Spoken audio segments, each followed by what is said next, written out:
그날따라 유독 몸이 무거웠습니다. 버스 창밖으로 빠르게 지나가는 익숙한 풍경들을 보면서도 마음은 어쩐지 가라앉더군요. 평생 시장 좌판에서 먼지를 마시고 식당 주방에서 뜨거운 김을 쐬며 단단해진 몸이라고 자부했는데 이른을 넘긴 세월의 무게는 어쩔 수가 없는 모양이에요. 그래도 손주 녀석 얼굴 볼 생각에 무거운 몸을 이끌고 집을 나섰습니다. 양손에는 아침부터 부지런히 만든 밑반찬들이 들려 있었어요. 아들 제식이 좋아하는 장조림과 멸치볶음, 입맛 까다로운 며느리 이미선이 유일하게 군소리 없이 먹는 더덕무침, 가리고 손주 녀석을 위한 달걀말이까지. 비닐봉지가 손가락을 파고드는 것 같았지만 마음만은 든든했습니다. 띵동.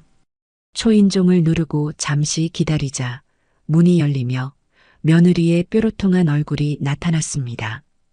어머니, 오셨어요? 인사치고는 참 건조한 목소리였지요. 이미 제 양손에 들린 짐들을 본 며느리의 미간이 살짝 좁아졌습니다. 어머니, 또 뭘 이렇게 싸들고 오셨어요? 저번 주에 가져오신 것도 아직 냉장고에 그대로 있는데. 그래도 우리 강훈이 좋아하는 달걀말이는 금방 다 먹지 않니? 너희들 저녁은 먹었나 해서 겸사겸사 들렀다. 제 말에 며느리는 대답 대신 한숨부터 쉬며 길을 비켜주더군요. 고맙습니다라는 말 한마디를 바란 것은 아니었지만 매번 이런 식의 반응을 마주하는 건 꽤나 마음이 쓰라린 일이었어요. 거실 소파에는 아니나 다를까 아들 녀석이 소파와 한몸이 되어 누워 TV를 보고 있었습니다. 현관에서 소리가 났으면 당연히 엄마가 왔으리라 짐작할 텐데 녀석은 고개 한번 돌리지 않더군요. 제시가 엄마 왔다. 제가 먼저 말을 건네고 나서야 녀석은 느릿느릿 고개를 돌려 저를 쳐다봅니다. 아, 엄마. 왔어? 그게 끝이었어요. 다 큰 아들에게 살가운 인사를 기대하는 건 아니지만 평생 저 아들 하나 보고 살아온 어미 마음에 허한 바람이 스치는 건 어쩔 수 없었습니다. 저는 익숙하게 부엌으로 가 양손 가득 들고 온 반찬통들을 식탁 위에 올려놓았습니다. 냉장고를 열어보니 며느리의 말처럼 지난번에 가져온 나물 반찬이 손도 대지 않은 채 그대로 있더군요. 속이 상했지만 애써 모른 척 새로 가져온 반찬들을 빈틈을 찾아 구겨 넣었습니다. 강훈이는 방에 있니? 네, 학원 숙제해야죠. 걔도 바빠요. 며느리는 거실 소파에 앉아 스마트폰만 들여다보며 퉁명스럽게 대답했습니다. 저녁 식사를 함께 하자는 말이 무색하게 부엌에는 저 혼자 덩그러니 서 있었지요. 결국 제가 먼저 저녁상 차릴 테니 너희도 거들어라라고 말하고 나서야 며느리는 마지못해 일어나고 아들은 어슬렁거리며 식탁에 앉았습니다. 저녁 식사는 숨막히는 정적 속에서 이루어졌어요. 달그락거리는 수저 소리만이 어색하게 공간을 채웠습니다. 손주 강훈이까지 방에서 나와 앉았지만 아이는 제 엄마와 아빠의 눈치를 보느라 저와 눈도 잘 맞추지 못했어요. 제가 만들어 온 더덕무침을 젓가락으로 깨작거리던 며느리가 입을 열었습니다. 어머니, 이건 너무 단 거 아니에요? 요즘은 건강 생각해서 설탕 거의 안 넣고 먹어요. 네 입맛에 맞추려고 일부러 꿀을 넣은 건데 별로더냐. 꿀도 당이에요, 어머니. 똑같아요. 더 이상 대화가 이어지지 않았습니다. 아들은 그저 묵묵히 밥만 퍼먹을 뿐 우리 둘 사이에 흐르는 냉랭한 기류를 중재할 생각은 조금도 없어 보였어요. 그렇게 어색한 저녁 식사가 끝나고 저는 소파에 앉아 잠시 숨을 골랐습니다. 하루 종일 서서 반찬을 만들고 버스를 타고 오느라 허리와 다리가 욱신거렸기 때문이에요. 그때였습니다. 며느리가 밥그릇과 반찬 그릇이 산더미처럼 쌓인 싱크대를 턱으로 툭 가리키며 제게 말했습니다. 어머니, 저것 좀 보세요. 설거지가 산더미네요. 그 말의 의도를 모를 리 없었지요. 저더러 치우라는 무언의 압박이었습니다. 온몸의 피가 싸늘하게 식는 기분이었어요. 하지만 저는 평생 자식 앞에서 싫은 소리 한번 제대로 못하고 산 사람이었습니다. 이번에도 화를 누르고 좋게 말하기로 마음먹었지요. 알았다. 내가 잠깐 허리가 아파서 그러니 딱 10분만 앉아있다가 치울게. 정말 딱 10분만 굽은 허리를 조금만 펴고 싶었을 뿐입니다. 하지만 제 말이 끝나기가 무섭게 며느리의 날카로운 목소리가 거실을 갈랐습니다. 10분은 무슨 10분이에요? 지금 바로 하세요. 기름때 굳으면 더 안 닦이는 거 모르세요? 어머니가 어지른 건 어머니가 치우셔야죠. 순간 귀를 의심했습니다. 내가 어지른 것이라니요. 온 가족이 함께 먹은 저녁상이 어째서 저 혼자 어지른 것이 되는 걸까요? 억장이 무너지는 기분이었습니다. 예, 이미선. 말이 너무 심한 거 아니니? 내가 안 하겠다는 것도 아니고 잠깐만 쉬었다가 하겠다는데. 제 목소리가 조금 떨려 나온 것 같아요. 그러자 며느리는 기다렸다는 듯이 더 큰 소리로 악을 쓰기 시작했습니다. 뭐가 심해요? 사실을 말한 건데. 맨날 이렇게 음식 싸들고 와서 생색은 다 내시고 정작 뒤처리는 나 몰라라 하시는 거잖아요. 이제 그만 좀 하세요. 진짜 지긋지긋하니까. 지긋지긋하다. 그 말이 비수가 되어 제 심장에 정확히 박혔습니다. 온몸의 힘이 쭉 빠져나가는 기분이었어요. 저는 저를 경멸하듯 쏘아보는 며느리와 이 모든 상황을 못 본 척 TV에 시선을 고정한 채 미동도 없는 아들을 번갈아 보았습니다. 그래, 저 아들이 문제였습니다. 제 아들이 저렇게 버티고 있으니 며느리가 저토록 기고만장할 수 있는 것이지요. 김재식. 제가 아들의 이름을 부르자 녀석은 마지못해 고개를 돌렸습니다. 너는 저 말이 옳다고 생각하느냐? 이 어미가 지긋지긋하다는 저 말이. 제 물음에 아들은 잠시 머뭇거렸습니다. 그 짧은 순간 저는 신락 같은 기대를 했던 것 같아요. 그래도 내 아들이니까 마지막에는 내 편을 들어주지 않을까 하는 어리석은 기대 말입니다. 하지만 그 기대는 곧 산산조각이 났습니다.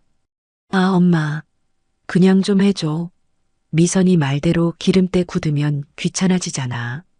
왜 이렇게 시끄럽게 만들어 피곤하게. 아들의 입에서 나온 말은 제 가슴에 박힌 비수에 소금을 뿌리는 격이었습니다. 며느리와의 다툼보다 아들의 그 무심하고 귀찮다는 표정과 말투가 저를 더 깊은 나락으로 떨어뜨렸지요. 피곤하다니. 이 어미는 지금 심장이 갈기갈기 찢어지고 있는데 고작 설거지하기가 싫어 피곤하다니요. 알겠습니다. 모든 것이 선명하게 이해되는 순간이었어요. 더 이상 이곳에 내가 머물 자리는 없다는 것을. 이들에게 나는 그저 귀찮고 늙고 지긋지긋한 짐일 뿐이라는 것을요. 저는 아무 말 없이 자리에서 일어났습니다. 그리고 소파 위에 두었던 겉옷을 챙겨 입었지요. 제 행동에 당황한 것은 오히려 며느리였습니다. 뭐 하시는 거예요, 어머니? 집에 가야지. 설거지는요? 너가 해라. 이제부터는 너의 집 설거지는 너희가 하려무나. 제 단호한 말에 며느리의 얼굴이 벌개졌습니다. 아들도 그제야 소파에서 몸을 일으키더군요. 엄마, 왜 그래 또? 그냥 그거 하나 해주면 될 걸 가지고. 그래, 그거 하나. 너에게는 고작 그거 하나겠지만 내게는 내 인생 전부를 부정당하는 일이었다. 이제는 나도 좀 쉬어야겠다. 너희들한테서. 저는 뒤도 돌아보지 않고 현관으로 향했습니다. 신발을 신는 제 등 뒤로 며느리의 악에 받친 목소리가 들려왔어요. 가세요, 가. 다신 오지 마세요. 반찬 같은 거 싸들고 와서 사람 피곤하게 하지도 마시라고요. 제가 현관문을 열고 나가려 하자 며느리는 제 팔을 잡아 문 밖으로 세게 떠밀기까지 했습니다. 힘없이 밀려난 저는 차가운 복도 바닥에 넘어질 뻔했지요. 쾅! 제 등 뒤로 현관문이 무섭게 닫혔습니다. 문 하나를 사이에 두고 안과 밖은 완전히 다른 세상이 되었습니다. 저는 잠시 그 자리에 멍하니 서 있었습니다. 눈물은 나지 않았어요. 대신 평생 느껴보지 못한 차갑고 단단한 분노가 발끝에서부터 머리끝까지 차오르는 것을 느꼈습니다. 그래, 다신 오지 않으마. 너희가 그토록 바라니 다신 너희를 피곤하게 만들지 않을 것이다. 그리고 내 인생도, 내 돈도, 내 시간도 이제 단 하나도 너희를 위해 쓰지 않을 것이다. 저는 천천히 몸을 돌려 엘리베이터 버튼을 눌렀습니다. 아파트 복도를 비추는 차가운 형광등 불빛 아래 제 그림자가 그 어느 때보다도 또렷하고 단단해 보였습니다. 그날 저는 제 아들 집에서 무자비하게 쫓겨났고 동시에 제 인생의 진짜 주인이 되기로 결심했습니다. 아들네 집 현관문이 쾅 하고 닫히는 순간 세상의 모든 소음이 한꺼번에 멎는 듯 했습니다. 잠시 동안 저는 제가 어디에 서 있는지 무엇을 해야 하는지조차 잊고 그 자리에 못 박힌 듯 서 있었지요. 차갑고 매끄러운 금속 문이 마치 거대한 단두대의 칼날처럼 느껴졌습니다. 내 지난 수십 년의 헌신과 사랑이 저 문 하나를 사이에 두고 완벽하게 잘려나간 기분이었어요. 등 뒤에서 들려온 며느리의 마지막 고함, 다신 오지 마시라는 그 말이 귓속에서 윙윙거리며 메아리 쳤습니다. 천천히 몸을 돌렸습니다. 길고 흰 복도에는 싸늘한 형광등 불빛만이 가득했어요. 저 멀리 엘리베이터의 붉은 숫자가 느릿느릿 바뀌고 있었습니다. 그 숫자를 보고 나서야 저는 이곳이 지상 15층의 아파트 복도이며 이제 집으로 돌아가야 한다는 사실을 깨달았습니다. 발걸음을 옮기는데 다리가 후들후들 떨려왔어요. 금방이라도 주저앉을 것 같았지만 이를 악물고 버텼습니다. 지금 이 자리에서 무너지는 모습을 그 누구에게도 특히 제 자신에게 보여주고 싶지 않았기 때문이에요. 엘리베이터를 타고 1층으로 내려오는 그 짧은 시간이 영원처럼 느껴졌습니다. 거울에 비친 제 모습은 참으로 초라하기 짝이 없더군요. 손주 녀석이라도 볼까 싶어 나름 신경 써서 빗은 머리는 군데군데 헝클어져 있었고 좋은 옷을 입고 간다며 꺼내 입은 외투는 구김이 가 있었습니다. 무엇보다 제 얼굴에 떠오른 그 표정이 가장 낯설었어요. 슬픔도 분노도 아닌 모든 것이 끝나버린 사람의 텅 빈 표정. 저는 거울 속의 늙은 여자에게서 황급히 시선을 돌렸습니다. 아파트 단지를 빠져나와 버스 정류장으로 향하는 길은 유난히 멀게 느껴졌어요. 화려한 조명으로 빛나는 아파트 창문들을 올려다보았습니다. 저 수많은 불빛 아래에는 저마다의 온기와 이야기가 있겠지요. 하지만 방금 전 제가 나온 저 15층의 불빛은 이제 저와 아무런 상관이 없는 것이 되었습니다. 제 손으로 장만해 준 집, 제 아들의 보금자리라고 믿었던 곳이었습니다. 하지만 그곳은 보금자리가 아니라 저를 집어삼키려 했던 짐승의 아가리 같은 곳이었어요. 정류장 벤치에 앉아 버스를 기다렸습니다. 밤 공기가 제법 차가웠지만 추운 줄도 몰랐어요. 머릿속에서는 방금 전의 일들이 쉴 새 없이 재생되고 있었습니다. 어머니, 손발 없으세요? 라며 비아냥대던 며느리의 목소리. 엄마, 그냥 좀 해줘. 라며 짜증내던 아들의 얼굴. 그 두 사람의 모습이 번갈아 떠오르며 제 심장을 헤집었습니다. 서러운 마음이 들지 않았다면 거짓말이겠지요. 하지만 그보다 더 큰 것은 차갑게 식어버린 분노와 함께 찾아온 기이한 해방감이었습니다. 그래, 이제 끝났다. 지긋지긋한 희생과 기대의 끈을 내가 아니라 그들이 먼저 끊어주었구나. 차라리 잘된 일인지도 모른다는 생각까지 들더군요. 버스가 도착하고 텅 빈 버스 앞맨 뒷자리에 몸을 실었습니다. 창밖으로 스쳐 지나가는 도시의 밤 풍경은 아름다웠지만 제 눈에는 그저 무채색의 그림처럼 보일 뿐이었어요. 한참을 멍하니 창밖만 바라보다 문득 제 주머니 속에서 딱딱한 것이 만져졌습니다. 꺼내보니 제 이름이 새겨진 낡은 도장이었어요. 집을 나서기 전 혹시나 은행에 들를 일이 생길까 싶어 무심코 챙겨 나온 것이었죠. 저는 그 도장을 가만히 손에 쥐었습니다. 시장 좌판에 앉아 처음으로 통장을 만들 때 썼던 도장. 남편과 함께 처음으로 우리 이름으로 된 집을 계약할 때 찍었던 도장. 그리고 남편이 떠난 뒤 홀로 악착같이 돈을 모아 지금의 작은 건물을 살 때까지 내 인생의 모든 중요한 순간에 함께했던 도장이었습니다. 이 도장 하나에 제 70평생의 땀과 눈물이 고스란히 담겨 있는 셈이었죠. 그런데 그들은 제 아들과 며느리는 이 도장의 무게를 알까요? 그저 자신들이 언젠가 물려받을 재산 목록 정도로만 여기고 있겠지요. 제가 평생을 바쳐 쌓아 올린 이 모든 것들을 너무나도 당연한 자신들의 권리로 생각하고 있다는 사실이 새삼스레 저를 분노하게 만들었습니다. 집에 도착한 저는 불도 켜지 않은 채 현관에 주저앉았습니다. 적막한 어둠 속에서 거친 숨을 몰아쉬었어요. 신발도 벗지 않은 채 저는 한참을 그렇게 있었습니다. 그러다 천천히 몸을 일으켜 불을 켰습니다. 낡았지만 제 손때가 묻어 정겨운 집안 풍경이 눈에 들어왔어요.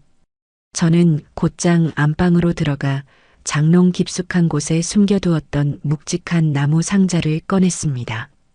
자물쇠를 열자 그 안에는 제 인생의 기록들이 차곡차곡 쌓여 있었습니다. 제 명의로 된 작은 상가 건물의 등기권리증, 여러 은행에 나뉘어 예치된 통장들, 그리고 몇 가지 보험 증서까지. 그것들을 하나하나 거실 바닥에 펼쳐놓았습니다. 이것은 단순한 종이 쪼가리나 숫자의 나열이 아니었습니다. 제 청춘이었고 제 인생 그 자체였어요. 남편 병원비를 대느라 쩔쩔매던 시절, 제 시기 대학 등록금을 마련하기 위해 밤낮으로 식당 일을 하던 기억, 돈 아끼려고 밥에 물을 말아 김치 하나로 끼니를 때우던 수많은 날들. 그 모든 시간이 파노라마처럼 눈앞을 스쳐 지나갔습니다. 이 모든 것을 저 오만하고 무례한 며느리와 우유부단한 아들에게 넘겨주기 위해 제가 이렇게 살아온 것이 아니었습니다. 그들은 제게 설거지 하나를 시키며 제 존재의 가치를 하찮게 만들었지만 저는 이 종이들 위에서 제 가치를 다시 확인하고 있었어요.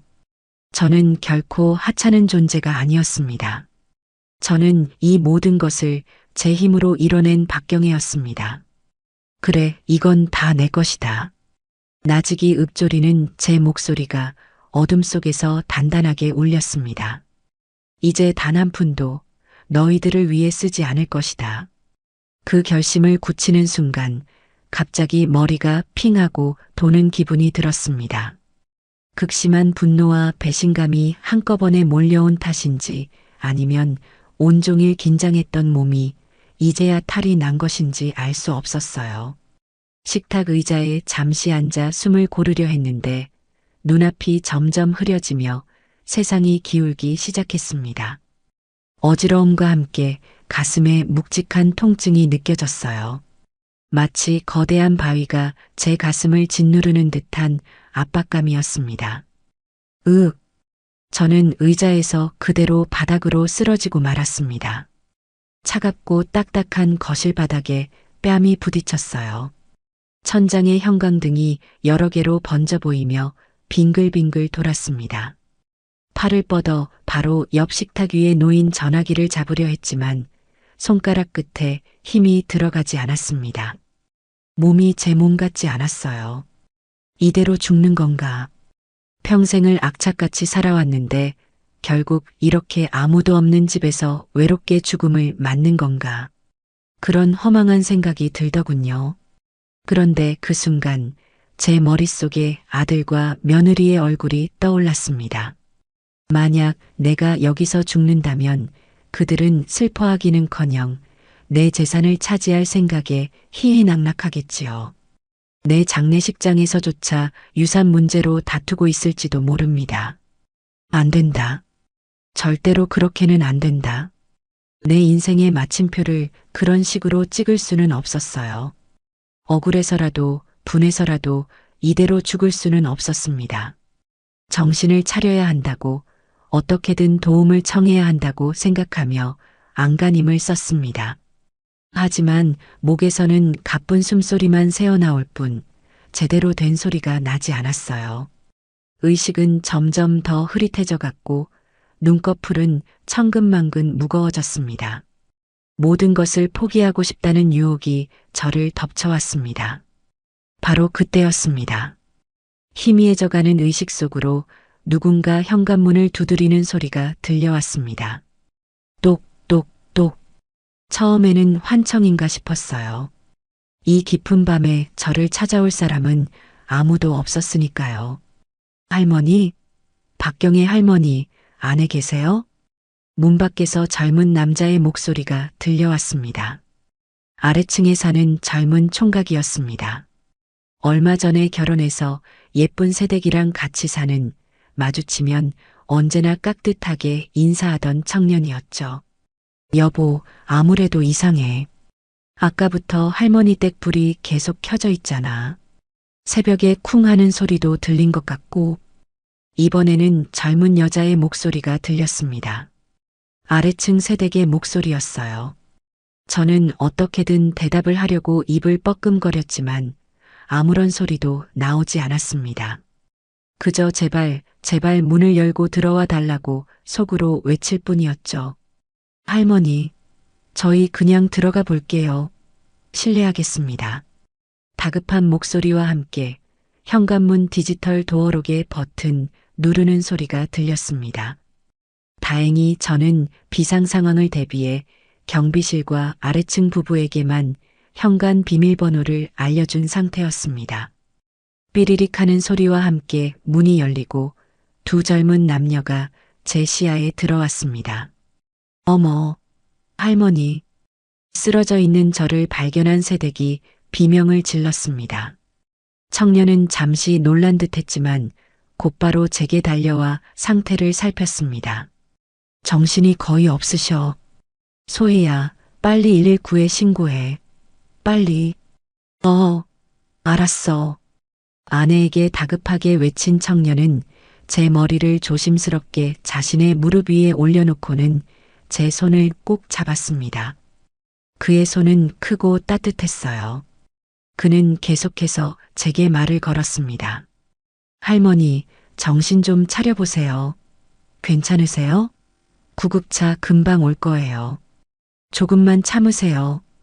저는 그 청년의 얼굴을 희미하게 바라보며 이것이 꿈이 아니라는 사실에 안도했습니다. 내 아들도 며느리도 아닌 생판남이나 다름없는 젊은이들이 지금 내 곁을 지키고 있었습니다. 그들의 진심 어린 걱정이 담긴 목소리를 들으며 저는 까무룩 정신을 잃고 말았습니다. 눈을 떴을 때 제 눈에 가장 먼저 들어온 것은 새하얀 천장이었습니다. 코를 찌르는 소독약 냄새와 규칙적으로 삐걱거리는 기계음이 들려왔어요. 제가 병원이라는 사실을 깨닫기까지는 그리 오랜 시간이 걸리지 않았습니다. 몸을 일으키려 했지만 온몸이 솜처럼 무겁고 뜻대로 움직여지지 않았어요. 그때 제 옆에서 부스럭거리는 소리와 함께 누군가 다가왔습니다. 할머니, 정신이 드세요? 익숙하면서도 낯선 목소리였어요. 고개를 돌리자 제 침대 옆 간이 의자에 꼬박 밤을 새운 듯 초췌한 얼굴의 젊은 여자가 앉아 있었습니다. 아래층에 사는 세댁, 강소의 씨였어요. 그녀는 제 손을 조심스럽게 잡으며 금방이라도 울 것 같은 표정으로 저를 내려다보고 있었습니다. 의사 선생님이 고혈압 쇼크 같은 거라고 하셨어요. 조금만 늦었으면 정말 큰일 날 뻔했대요. 저는 말없이 그녀의 얼굴을 바라보았습니다.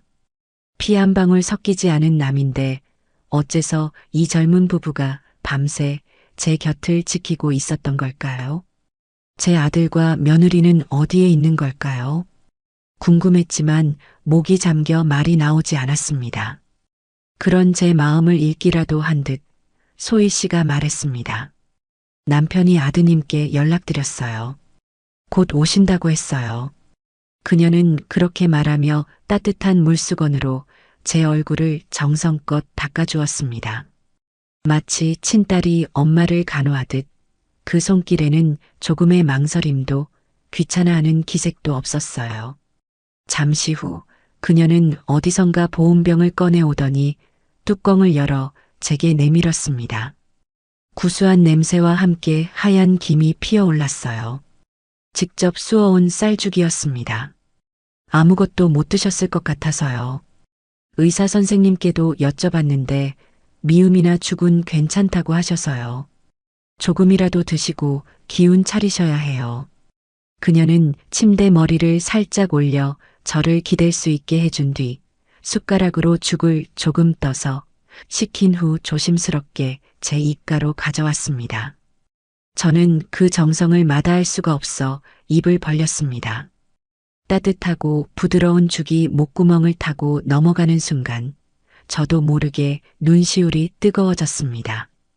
어제 저녁 며느리가 던진 지긋지긋하다는 말에 얼음장처럼 차가워졌던 속이 이 따뜻한 죽 한 그릇에 사르르 녹아내리는 기분이었어요.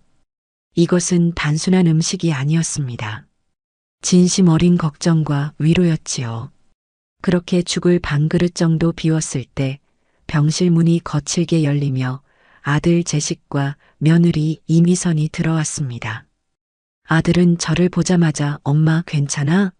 라고 묻긴 했지만 그 얼굴에는 걱정보다는 당황과 짜증이 뒤섞여 있었습니다. 며느리는 아예 노골적으로 인상을 찌푸린 채였어요. 어머니는 왜 사람을 이렇게 놀라게 하세요? 저희도 바쁜 사람들인데 새벽부터 이게 무슨 소란이에요. 며느리의 첫마디는 제 안부를 묻는 것이 아닌 원망 섞인 타박이었습니다. 밤새 저를 간호해준 소희 씨가 옆에 있다는 사실조차 아랑곳하지 않는 뻔뻔함이었죠. 소희 씨는 당황한 표정으로 자리에서 일어나 꾸벅 인사를 했지만 며느리는 눈길 한 번 주지 않았습니다. 그래서 의사는 뭐래요? 병원비는 얼마나 나온대요? 아들이 물었습니다. 저는 대답할 기운도 없어 눈을 감았습니다. 그들이 궁금한 것은 제 건강 상태가 아니라 이 상황을 수습하는데 드는 비용과 시간뿐이라는 것을 똑똑히 알 수 있었어요. 제 침묵에 아들은 답답했는지 간호사실로 달려갔고 병실에는 저와 며느리 그리고 어쩔 줄 몰라 하는 소혜 씨 이렇게 셋만 남았습니다. 며느리는 팔짱을 낀 채 저를 위아래로 훑어보더니 혀를 차며 말했습니다. 그러게 어제 설거지만 곱게 하셨어도 이런 일은 없었잖아요. 고집은 부리셔가지고 결국 이 사달을 만드시네요. 모든 것이 제 탓이라는 말이었습니다. 제 목숨이 경각에 달렸던 순간조차 그녀에게는 그저 제 고집 때문에 벌어진 귀찮은 사건일 뿐이었죠. 그 말을 듣는 순간 소희 씨의 죽으로 겨우 따뜻해졌던 제 속이 다시 얼어붙는 것 같았습니다. 제가 무슨 말을 하기도 전에 옆에 서 있던 소희 씨가 참다 못해 입을 열었습니다. 저기 사모님, 할머니는 정말 위급한 상황이셨어요. 그런 말씀은 너무... 뭐요? 사모님? 그리고 그쪽은 누군데 참견이에요? 우리 집안일에 끼어들지 말고 비켜요. 며느리는 소희 씨를 벌레 보듯 쏘아붙였습니다. 소희 씨의 얼굴이 하얗게 질리더군요. 저는 그런 소희 씨의 손을 가만히 잡았습니다. 더 이상 이 착한 아가씨가 저 때문에 모욕당하는 것을 보고 있을 수 없었어요. 그만해라. 그리고 이 아가씨한테 함부로 말하지 마. 이 사람이 내 생명의 은인이다. 제 단호한 목소리에 며느리는 잠시 주춤했지만 이내 코웃음을 쳤습니다. 생명의 은인은 무슨, 어머니 재산 보고 접근한 거 아니에요? 세상에 공짜가 어디 있다고. 조심하세요, 어머니. 저런 것들이 더 무서운 법이에요. 그때 간호사를 통해 상황을 파악하고 돌아온 아들이 병실로 들어왔습니다. 그리고는 며느리가 뱉은 말을 못 들었는지 아니면 듣고도 못 들은 척하는 것인지 알 수 없는 표정으로 제게 말했습니다. 의사가 며칠 입원해서 경과를 봐야 한대. 검사도 몇 개 더 해야 하고. 그래서 어쩔 거냐? 제 물음에 아들은 당연하다는 듯이 대답했습니다. 뭘 어째? 입원해야지. 간병인이라도 붙여야 하나. 그 순간 저는 결심했습니다. 제 인생의 주도권을 되찾기 위한 첫 번째 싸움을 시작하기로요. 아니, 퇴원하겠다. 뭐, 엄마 의사가 안 된다는데 무슨 소리야. 내 몸은 내가 가장 잘 안다. 그리고 너희같이 성가신 보호자는 필요 없어. 퇴원 수속이나 밟아라. 어머니, 지금 저희한테 화풀이 하시는 거예요? 저희가 뭘 어쨌다고요? 며느리가 소리를 질렀습니다. 저는 그들을 더 이상 상대하지 않고 옆에 서 있는 소희 씨에게 말했습니다. 아가씨, 미안하지만 나 좀 도와줄 수 있겠어요? 이 사람들하고는 말이 안 통하니 아가씨가 퇴원 수속 좀 알아봐줘요. 제 말에 아들과 며느리는 기가 막힌다는 표정으로 저를 쳐다봤고 소희 씨는 당황해서 어쩔 줄 몰라 했습니다. 하지만 제 눈빛이 얼마나 진심이었는지 소희 씨는 잠시 망설이다가 조용히 고개를 끄덕였습니다. 그날 저녁 아들 부부는 결국 제 고집을 꺾지 못하고 투덜거리며 병원을 떠났습니다. 그들이 사라지자 병실에는 평화가 찾아왔어요. 저녁 늦게 남편인 동준 씨와 함께 소희 씨가 다시 병실을 찾아왔습니다. 그들은 자신들의 작은 빵집 문을 일찍 닫고 온 것이었어요. 그들의 손에는 과일 몇 개와 따뜻한 보리차가 담긴 보온병이 들려 있었습니다. 할머니, 정말 괜찮으시겠어요? 의사 선생님 말씀대로 며칠 더 계시는 게. 동준 씨가 걱정스러운 얼굴로 물었습니다.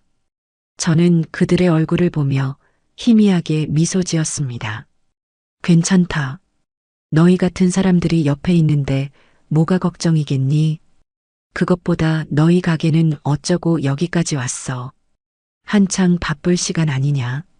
제 말에 부부는 서로를 마주보며 멋쩍게 웃었습니다. 가게가 뭐 대수인가요? 할머니 건강이 먼저죠. 소혜 씨가 말했습니다.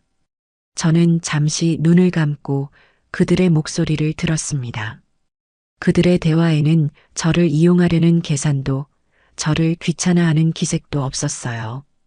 그저 순수한 걱정과 인간적인 온기만이 가득했습니다. 잠든 척 가만히 누워 있는데 부부가 나누는 작은 소곤거림이 들려왔습니다. 여보, 우리 가게 월세날도 다가오는데 어떡하지? 할머니 간병이라도 하려면 며칠 가게 문 닫아야 할지도 모르는데. 동준 씨의 걱정스러운 목소리였습니다. 어떡하긴. 어떻게든 되겠지. 사람 목숨보다 중요한 게 어디 있어. 할머니 저렇게 혼자 계신데 우리가 모른 척하면 벌받아. 소혜 씨의 단호한 대답이었습니다. 저는 그 말을 듣는 순간 가슴속에서 무언가 단단한 것이 자리를 잡는 것을 느꼈습니다. 그래, 내 남은 인생과 재산은 바로 이런 사람들을 위해 써야 하는 것이었다.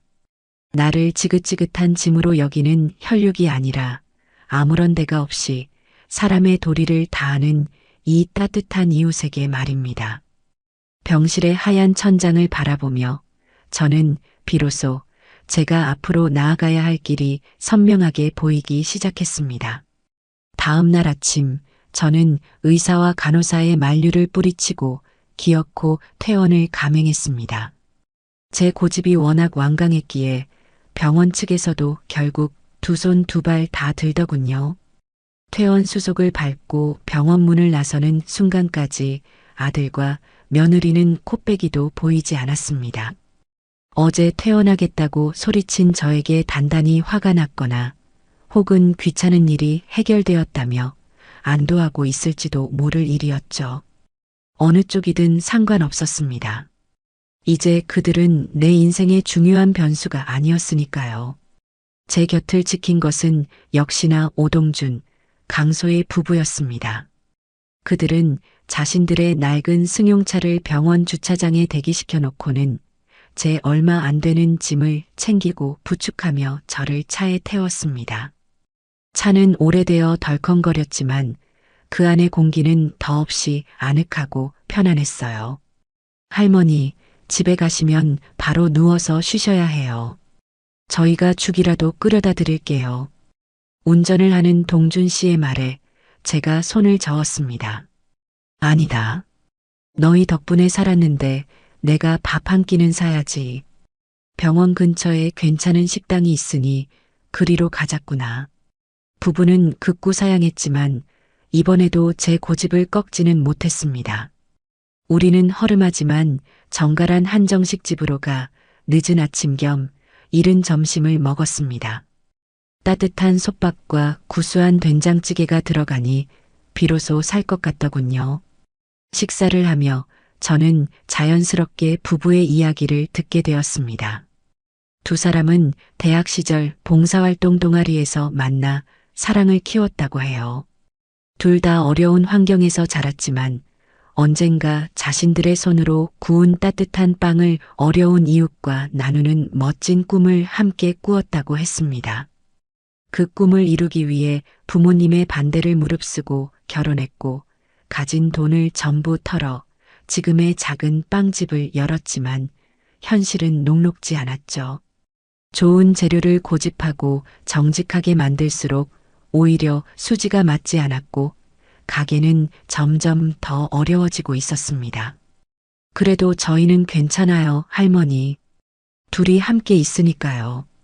어떻게든 버텨봐야죠.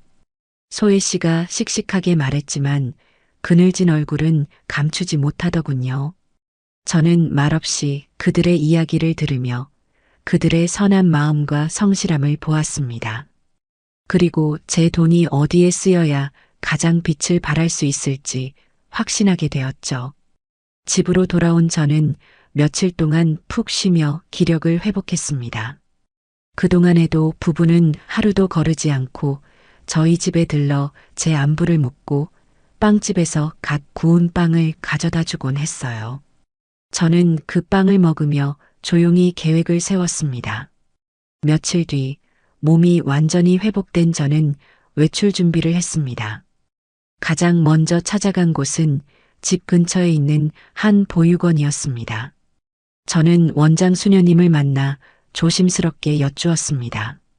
수녀님, 혹시 아이들에게 간식으로 빵을 기부하는 사람이 있다면 반갑게 받아주시겠습니까? 수녀님은 물론이라며 아이들이 가장 좋아하는 간식이 빵이라고 환하게 웃으셨습니다.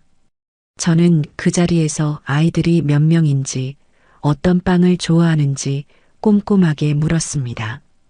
그리고 다음 목적지인 부부의 빵집으로 향했지요. 가게 안은 여전히 한산했습니다. 진열대에는 정성껏 만든 먹음직스러운 빵들이 주인을 기다리고 있었지만 손님은 저 하나뿐이었어요. 저를 발견한 소희 씨가 깜짝 놀라며 달려왔습니다. 어머 할머니, 여기까지 어쩐 일이세요? 불편하시면 저희가 갈 텐데요. 나도 이제 다 나았다. 구경도 할 겸 들렀어. 빵 냄새가 참 좋구나. 저는 가게 안을 둘러보는 척하며 진열대를 살폈습니다. 그리고 결심한 듯 동준 씨와 소희 씨를 불렀습니다. 내가 빵을 좀 주문하려고 하는데 혹시 300개 정도도 가능하겠나? 네, 300개요?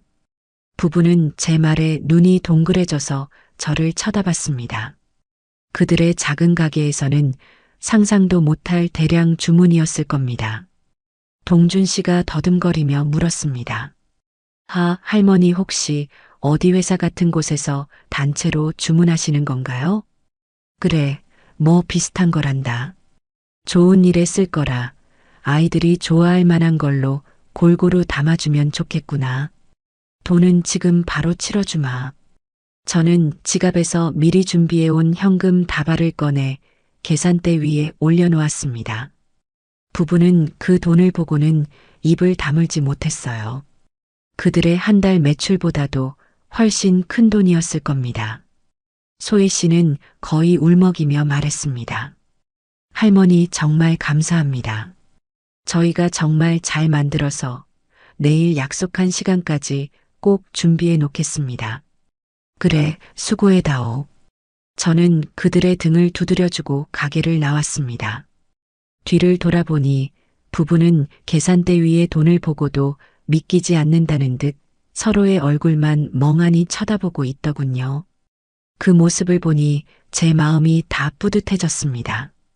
이것이 바로 돈을 쓰는 기쁨이라는 것을 저는 70평생 만에 처음으로 깨닫고 있었습니다. 다음 날 저는 약속 시간에 맞춰 빵집을 다시 찾았습니다. 가게 안은 빵 굽는 고소한 냄새와 열기로 가득했고 테이블 위에는 먹음직스러운 빵이 담긴 상자들이 산처럼 쌓여 있었어요. 부부는 밤을 꼬박 새워 빵을 만든 듯 눈이 퀭했지만 얼굴에는 생기가 돌았습니다. 할머니 약속대로 다 준비해 놨습니다. 고생 많았다. 정말 맛있어 보이는구나. 저는 미리 불러두었던 용달차 기사님과 함께 빵 상자들을 차에 실었습니다. 부부는 빵이 어디로 가는지 묻지 않았어요. 그저 고맙다는 인사만 수십 번 반복할 뿐이었죠. 용달차는 보육원으로 향했습니다. 제가 도착하자 수녀님과 아이들이 현관문 앞으로 마중을 나와 있었어요. 차에서 빵 상자들이 내려지자 아이들의 입에서 와 하는 함성이 터져 나왔습니다. 아이들은 제 주위로 몰려와 할머니 감사합니다. 를 외치며 제 손을 잡고 허리를 끌어안았습니다. 저는 제품에 안기는 작고 따뜻한 생명들을 느끼며 제 아들과 며느리에게서는 단 한 번도 느껴보지 못했던 순수한 감사와 사랑을 느꼈습니다. 아이들이 빵을 하나씩 들고 행복하게 웃으며 먹는 모습을 보니 제 마음도 덩달아 행복으로 가득 차올랐어요. 돈을 버는 기쁨보다 돈을 제대로 쓰는 기쁨이 몇 배는 더 크다는 것을 깨닫는 순간이었습니다. 그날 이후 저는 제 인생의 새로운 목표를 세웠습니다. 제 남은 인생과 재산은 이처럼 선하고 따뜻한 사람들과 도움이 필요한 아이들을 위해 쓸 것이라고. 이것은 제 아들 부부에 대한 복수이기도 했지만 그보다는 제 자신을 위한 구원이기도 했습니다. 보육원 마당에 서서 아이들의 웃음소리를 듣고 있자니 며칠 전 아들네 집에서 겪었던 수모와 상처가 봄눈 녹듯 사르르 사라지는 것만 같았습니다. 보육원에서 돌아온 이후 제 일상은 이전과 완전히 달라졌습니다. 아침에 눈을 뜨면 더 이상 외롭거나 허무하지 않았어요. 오늘은 또 어떤 즐거운 일이 기다리고 있을까 하는 설렘마저 느껴졌으니까요.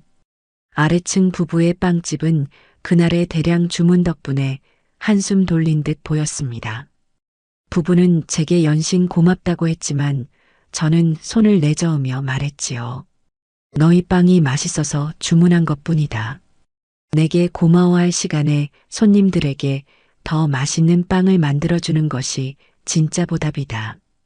제 말에 부부는 비장한 표정까지 지으며 고개를 끄덕이곤 했습니다. 그 순수한 모습이 저를 웃음 짓게 만들더군요. 평화로운 오후였습니다. 창가에 앉아 따뜻한 국화차를 마시며 새로 산 뜨개질을 하고 있을 때였어요. 요란하게 울리는 전화벨 소리가 그 평화를 깨뜨렸습니다. 화면에 뜬 내 아들이라는 세 글자를 보는 순간 제 미간이 저도 모르게 찌푸려졌습니다. 병원에서 그 소란을 피우고 돌아간 뒤로 한 번도 연락이 없던 녀석이었습니다. 무슨 일일까? 받지 않을까 잠시 망설였지만 이내 마음을 고쳐먹었습니다. 피할 이유가 없었지요. 저는 심호흡을 한 번 하고 통화 버튼을 눌렀습니다. 여보세요. 엄마, 나 재식이야. 수화기 너머로 들려오는 아들의 목소리는 어색하기 짝이 없었습니다. 아마 제 목소리가 생각보다 너무 차분해서 당황한 모양이었어요. 엄마, 몸은 좀 어때? 이제 괜찮은 거야? 그래, 괜찮다. 무슨 일이냐?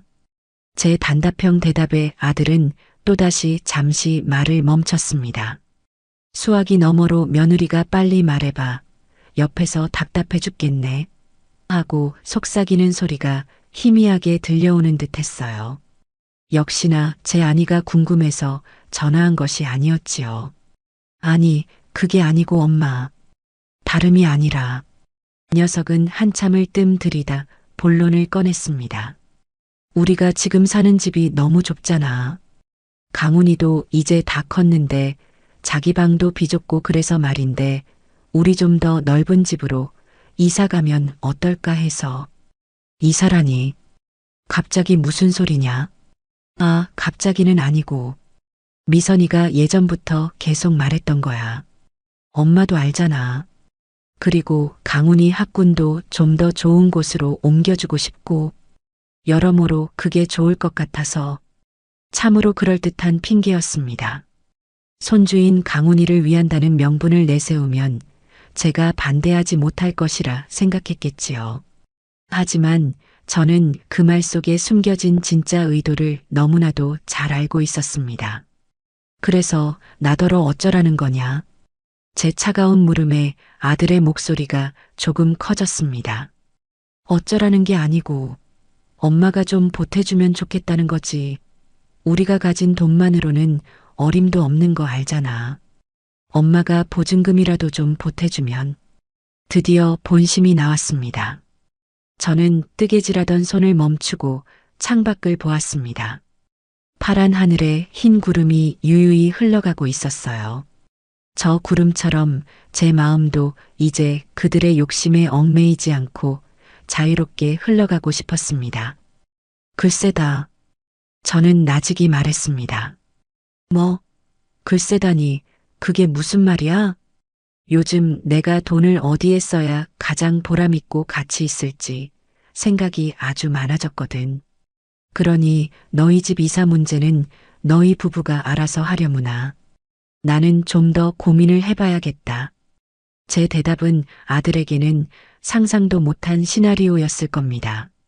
언제나 자신들의 요구에 군소리 없이 지갑을 열던 어머니였으니까요. 수화기 너머에서는 잠시 아무런 소리도 들리지 않았습니다. 정적이 흐른 뒤 아들의 당황하고 분노한 목소리가 터져나왔습니다. 엄마, 지금 장난해? 그깟 설거지 일로 아직도 뒤끝이야? 우리가 사과라도 해야 해? 알았어, 미안해. 미안하다고. 됐지? 그러니까 쓸데없는 소리 하지 말고. 끊는다. 저는 아들의 말이 채 끝나기도 전에 통화를 종료해버렸습니다. 전화기는 곧바로 다시 울리기 시작했지만 저는 더 이상 받지 않고 전원을 꺼버렸습니다. 지끈거리던 머리가 맑아지는 기분이었어요. 속이 다 후련했습니다. 그래, 이제 시작이다. 내 돈의 새로운 주인을 찾아줄 시간이었지요. 다음 날 저는 수소문 끝에 신뢰할 만하다는 여성 변호사를 찾아갔습니다. 자산관리와 공익재단 설립을 전문으로 한다는 40대 후반에 똑 부러져 보이는 사람이었죠. 최민서 변호사라고 했습니다. 그녀의 사무실은 화려하지는 않았지만 아주 반듯하고 신뢰감이 느껴지는 공간이었어요.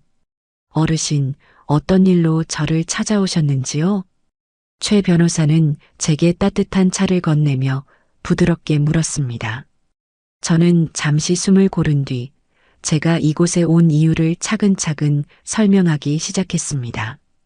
제 아들과 며느리의 이야기부터 제가 병원에서 쓰러졌던 일, 그리고 아래층 젊은 부부의 선행과 그들의 어려운 사정까지. 제 이야기는 생각보다 길어졌지만 최 변호사는 단 한 번도 말을 끊거나 지루한 기색을 보이지 않고 끝까지 진지하게 들어주었습니다. 제 이야기가 모두 끝나자 그녀는 잠시 생각에 잠기더니 입을 열었습니다. 그러니까 어르신의 뜻은 아드님이 아닌 그 젊은 부부의 꿈을 지원해주고 싶으신 거군요. 단순한 증여가 아니라 그들이 자립해서 성공할 수 있도록 체계적인 후원을 하고 싶으시다는 말씀이시고요. 맞습니다. 그 아이들은 충분히 그럴 자격이 있는 아이들이에요. 하지만 제가 법이나 절차에 대해서는 아는 것이 없어서 어리석은 방법으로 그 아이들에게 오히려 짐이 되고 싶지는 않습니다. 제 말에 최 변호사가 고개를 끄덕였습니다. 아주 현명한 생각이십니다. 어르신, 무턱대고 돈을 주는 것은 오히려 독이 될 수 있으니까요. 몇 가지 방법이 있습니다. 첫째는 어르신께서 그 빵집의 공식적인 투자자가 되는 투자 계약을 맺는 것입니다. 가장 깔끔하고 사업적인 방법이죠. 둘째는 아예 어르신 명의로 작은 공익재단을 설립해서 그 재단의 첫 번째 사업으로 그 빵집을 지원하는 방식입니다. 이건 좀 더 공적인 성격을 띠게 되고요. 저는 잠시 고민했습니다. 재단을 설립하는 것은 너무 거창하게 느껴졌어요. 저는 그저 그 아이들의 꿈을 조용히 응원해주고 싶었을 뿐이니까요. 저는 그저 그 아이들이 성공하는 모습을 보고 싶을 뿐입니다. 제 이름이 드러나거나 일이 시끄러워지는 것은 원치 않아요. 가장 조용하고 확실한 방법으로 하고 싶습니다. 그렇다면 투자 계약 방식이 좋겠습니다. 어르신께서 자본금을 투자하고 그에 대한 합당한 지분을 받는 형태입니다. 다만 그 지분에서 발생하는 수익에 대해서는 어르신께서 자유롭게 처분하실 수 있지요. 나중에 그 수익금을 다시 재투자하거나 다른 좋은 일에 쓰실 수도 있고요. 무엇보다 이 방식의 가장 큰 장점은 이 투자는 어르신의 온전한 사업 행위이므로 차후에 아드님께서 유류분 반환 청구 소송 같은 것을 제기하더라도 투자금에 대해서는 권리를 주장하기가 매우 어렵다는 점입니다. 최 변호사의 마지막 말에 제 눈이 빛났습니다. 바로 그것이었어요. 제가 원하던 바였죠. 내 아들이 더 이상 내 재산에 대해 자신의 권리를 주장할 수 없도록 완벽한 법적 장치를 마련하는 것. 그렇게 합시다. 최 변호사님이 모든 것을 알아서 처리해 주셨으면 합니다. 계약서는 최대한 그 아이들에게 유리한 조건으로 작성해 주세요. 저는 수익을 바라고 하는 투자가 아니니까요. 알겠습니다, 어르신. 어르신의 뜻을 존중해서 그 젊은 분들이 안정적으로 사업을 키워나가는데 초점을 맞춰 계약 내용을 설계하겠습니다. 그녀는 믿음직스럽게 말했습니다. 저는 그날 최 변호사에게 제 모든 재산 현황을 투명하게 공개하고 공식적으로 제 법률 대리인으로 선임하는 절차를 마쳤습니다. 변호사 사무실을 나오는 제 발걸음은 구름 위를 걷는 것처럼 가벼웠습니다. 천군만마를 얻은 기분이었어요. 이제 마지막 단계가 남았습니다. 이 모든 계획의 주인공인 동준 씨와 소희 씨에게 제 뜻을 전하는 것이었죠. 저는 그날 저녁 부부를 저희 집으로 초대했습니다. 할머니, 무슨 좋은 일 있으세요? 얼굴이 아주 환하세요. 소희 씨가 웃으며 말했습니다. 저는 부부를 식탁에 앉히고 제가 직접 끓인 대추차를 대접했습니다. 그리고 잠시 뜸을 들이다 얼마 전 빵 300개를 주문했던 것이 바로 저였다는 사실을 고백했습니다. 네, 할머니가 그 회사 손님이셨어요? 부부는 믿을 수 없다는 표정으로 저를 바라봤습니다. 그래, 내가 그랬다. 너희가 밤새워 빵 만드는 것을 보니 이 아이들은 정말로 크게 될 수 있겠다는 확신이 들더구나. 저는 거기서 멈추지 않고 오늘 변호사를 만나고 온 이야기까지 모두 털어놓았습니다. 제가 그들의 꿈에 정식으로 투자하고 싶다는 제안을 했을 때 부부는 아무 말도 하지 못했습니다. 그저 서로의 얼굴과 제 얼굴을 번갈아 볼 뿐이었죠. 너무나도 엄청난 제안에 현실감이 느껴지지 않는다는 표정이었습니다. 소희 씨의 눈에 그렁그렁 눈물이 맺혔습니다. 할머니, 저희가 어떻게 할머니께 그런 큰 신세를 질 수 있겠어요. 저희는 정말 괜찮아요. 마음만으로도 너무나 감사합니다. 그녀는 거절의 뜻을 표했습니다. 그 모습에 저는 오히려 더 큰 믿음을 갖게 되었어요. 만약 제 제안에 덥석 좋다고 달려들었다면 저는 오히려 이 아이들을 의심했을지도 모릅니다. 신세를 지라는 것이 아니다. 이건 내 투자다. 나는 너희의 꿈에 그리고 너희의 성실함에 투자하는 거야. 너희는 훌륭한 제빵사이고 나는 평생 장사를 해온 사람이다. 우리가 힘을 합치면 분명히 지금보다 훨씬 더 큰 일을 해낼 수 있을 게다. 저는 최 변호사가 준비해준 투자 계약서 초안을 그들 앞에 내밀었습니다. 이건 선물이나 동정이 아니다. 엄연한 사업적 파트너십 제안이야. 그러니 부담 갖지 말고 너희들의 꿈을 펼칠 좋은 기회라고 생각해주면 좋겠구나. 내가 너희의 든든한 첫 번째 손님이자 첫 번째 투자자가 되어주고 싶다. 제 진심이 담긴 말에 동준 씨는 끝내 참았던 눈물을 터뜨리고 말았습니다. 그는 식탁 위에 엎드려 어린아이처럼 엉엉 울었습니다. 소혜 씨도 그런 남편의 등을 토닥이며 함께 눈물을 흘렸지요. 한참을 울던 동준 씨가 고개를 들고 붉어진 눈으로 저를 보며 말했습니다. 할머니, 정말 감사합니다. 저희 부모님께도 받아보지 못한 이런 믿음을 할머니께서 주시네요. 저희 정말 목숨 걸고 열심히 해서 할머니의 이 믿음에 꼭 보답하겠습니다. 그날 밤 우리는 단순한 이웃이 아닌 꿈을 함께 꾸는 동업자가 되었습니다. 제 돈은 마침내 자신을 가장 빛나게 해줄 새로운 주인을 만난 것이었습니다. 아들 부부의 탐욕스러운 손이 아닌 이 선하고 성실한 젊은이들의 꿈을 키워내는 자양분이 될 터였습니다. 우리의 동업은 생각보다 훨씬 더 즐겁고 활기차게 진행되었습니다. 다음 날부터 우리는 새로운 가게 자리를 알아보기 위해 함께 발품을 팔기 시작했어요. 저는 평생 시장과 상가를 돌아다니며 장사를 해왔기에 어떤 자리가 돈이 모이는 자리인지 알아보는 눈을 가지고 있었습니다. 동준 씨와 소희 씨는 젊은 감각으로 어떤 곳이 사람들의 눈길을 끌 수 있을지 정확히 짚어냈지요. 우리는 서로의 장점을 합쳐 시너지를 냈습니다. 며칠간의 탐색 끝에 우리는 마침내 완벽한 장소를 찾아냈습니다. 근처에 큰 아파트 단지와 초등학교가 있고 길 건너편에는 오피스 빌딩까지 있는 그야말로 최고의 상권이었어요. 기존에 있던 낡은 과일 가게가 나간 자리였는데 월세가 비싸서 몇 달째 비어 있는 곳이었습니다. 할머니, 여긴 월세가 너무 비싸서 저희 능력으로는. 동준 씨가 걱정스럽게 말했지만 저는 단호하게 고개를 저었습니다. 장사는 초반에 자리를 잘 잡아야 하는 법이다. 돈이 조금 더 들더라도 시작을 제대로 해야 손님들이 알아주는 법이야.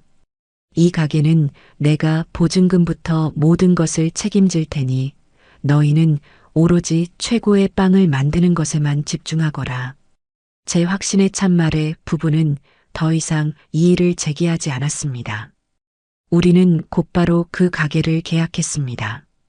그 후로는 모든 것이 일사천리로 진행되었어요. 빵집의 이름은 부부가 오랫동안 고민한 끝에 옹기빵집이라고 지었습니다. 사람들에게 따뜻한 온기를 전하는 빵을 만들고 싶다는 그들의 소박한 꿈이 담긴 이름이었죠. 저는 그 이름이 참 마음에 들었습니다. 가게의 내부 공사도 시작되었습니다. 저는 젊은이들의 감각을 존중해 인테리어의 대부분을 소희 씨의 의견에 맡겼지만 동선이나 작업 공간의 효율성에 대해서는 제 오랜 경험을 바탕으로 조언을 아끼지 않았습니다. 우리는 매일 공사 현장에 나가 진행 상황을 확인하고 함께 점심을 먹으며 미래를 이야기했어요. 주방에는 유럽에서 수입한 최신식 오븐과 반죽기가 들어왔고 가게 전면은 통유리로 만들어 빵 만드는 과정을 손님들이 직접 볼 수 있도록 했습니다. 저는 단순한 투자자를 넘어 그들의 든든한 멘토이자 할머니 그리고 친구가 되어가고 있었습니다. 소희 씨는 제게 어머니라고 부르기 시작했고 동준 씨는 저를 깍듯하게 대표님이라고 부르면서도 무거운 것을 들거나 힘든 일이 있으면 어머니, 이건 제가 하겠습니다. 라며 달려오곤 했지요. 제 인생에 웃음이 이렇게 많았던 적이 있었나 싶을 정도였습니다. 제 아들 제식이를 키울 때도 저는 늘 먹고 사는 문제에 치여 아이와 눈 맞추고 웃어줄 여유가 없었습니다. 뒤늦게나마 저는 이 아이들과 함께 진짜 가족이 되어가는 기쁨을 배우고 있었습니다. 한 달간의 준비 기간이 끝나고 마침내 옹기빵집이 문을 여는 날이 되었습니다. 가게 앞은 제가 보낸 화환과 보육원 아이들이 보내온 작은 축하 화분들로 가득 찼어요. 저는 가장 아끼는 고운 한복을 차려입고 부부와 함께 나란히 서서 손님들을 맞았습니다. 동준 씨와 소희 씨는 말쑥하게 맞춘 제빵사 복장을 하고 있었는데 그 모습이 어찌나 대견하고 자랑스러운지 모르겠어요. 옹기빵집, 오늘부터 문을 엽니다. 맛있는 빵 드시러 오세요. 우리가 함께 외치자 지나가던 사람들이 호기심 어린 눈으로 가게 안을 들여다보기 시작했습니다. 오픈 기념으로 시식 행사를 열자 빵 맛을 본 손님들의 입에서 감탄사가 터져 나왔습니다. 어머, 이 빵 정말 맛있네요. 재료를 정말 좋은 걸 쓰나 봐요. 빵이 아주 부드럽고 고소해요. 손님들의 칭찬에 부부의 얼굴에는 자신감이 넘쳤습니다. 가게는 순식간에 손님들로 북적이기 시작했고 준비한 빵은 오후가 되기도 전에 모두 동이 나고 말았어요. 성공적인 시작이었습니다. 그날 이후 옹기빵집은 그 동네의 명물이 되었습니다. 좋은 재료를 아끼지 않고 정직하게 만든다는 입소문이 나면서 손님들의 발길이 끊이지 않았지요. 아침에는 출근하는 직장인들이, 낮에는 아이들 손을 잡고 온 엄마들이, 저녁에는 퇴근하는 가장들이 가게를 가득 메웠습니다. 저는 매일 빵집에 나가 손님들에게 차를 대접하고 아이들에게는 사탕을 쥐어주며 가게의 마스코트 역할을 톡톡히 했습니다. 사람들은 저를 빵집 할머니라고 부르며 친근하게 대해주었죠. 그러던 어느 날이었습니다. 제가 카운터 옆에 앉아 소희 씨와 이야기를 나누고 있을 때였어요. 소희 씨가 장난스럽게 제 볼에 묻은 밀가루를 털어주며 웃고 있었는데 가게 밖에서 누군가 그 모습을 뚫어지게 쳐다보는 시선이 느껴졌습니다. 고개를 돌려보니 길 건너편에 웬 중년 여자가 서서 이쪽을 보고 있더군요. 낯이 익다 싶었는데 가만 보니 예전에 아들네 아파트 같은 라인에 살던 여자였습니다. 저와 몇 번 인사를 나눈 적이 있었지요. 그녀는 저와 눈이 마주치자 화들짝 놀라며 황급히 자리를 떴습니다. 저는 그 일을 대수롭지 않게 넘겼습니다. 하지만 며칠 뒤 저는 그 여자가 제 인생에 어떤 파장을 몰고 올지 전혀 예상하지 못하고 있었죠. 그 주 주말이었습니다. 빵집 일을 마치고 집으로 돌아와 쉬고 있는데 제 아들 제식이에게서 전화가 걸려왔습니다. 지난번 이사 문제로 통화하다 제게 일방적으로 끊긴 이후 처음이었습니다. 엄마. 아들의 목소리는 잔뜩 날이 서 있었습니다. 대체 어떻게 된 거야? 뭐가 말이냐? 모르는 척하지 마. 엄마, 빵집 차렸다며? 웬 젊은 놈들이랑 같이 있다던데 그게 다 사실이야? 아들의 목소리에는 서운함이나 걱정이 아닌 오직 분노와 따져 묻는 듯한 기색만이 가득했습니다. 올 것이 왔구나 싶었어요.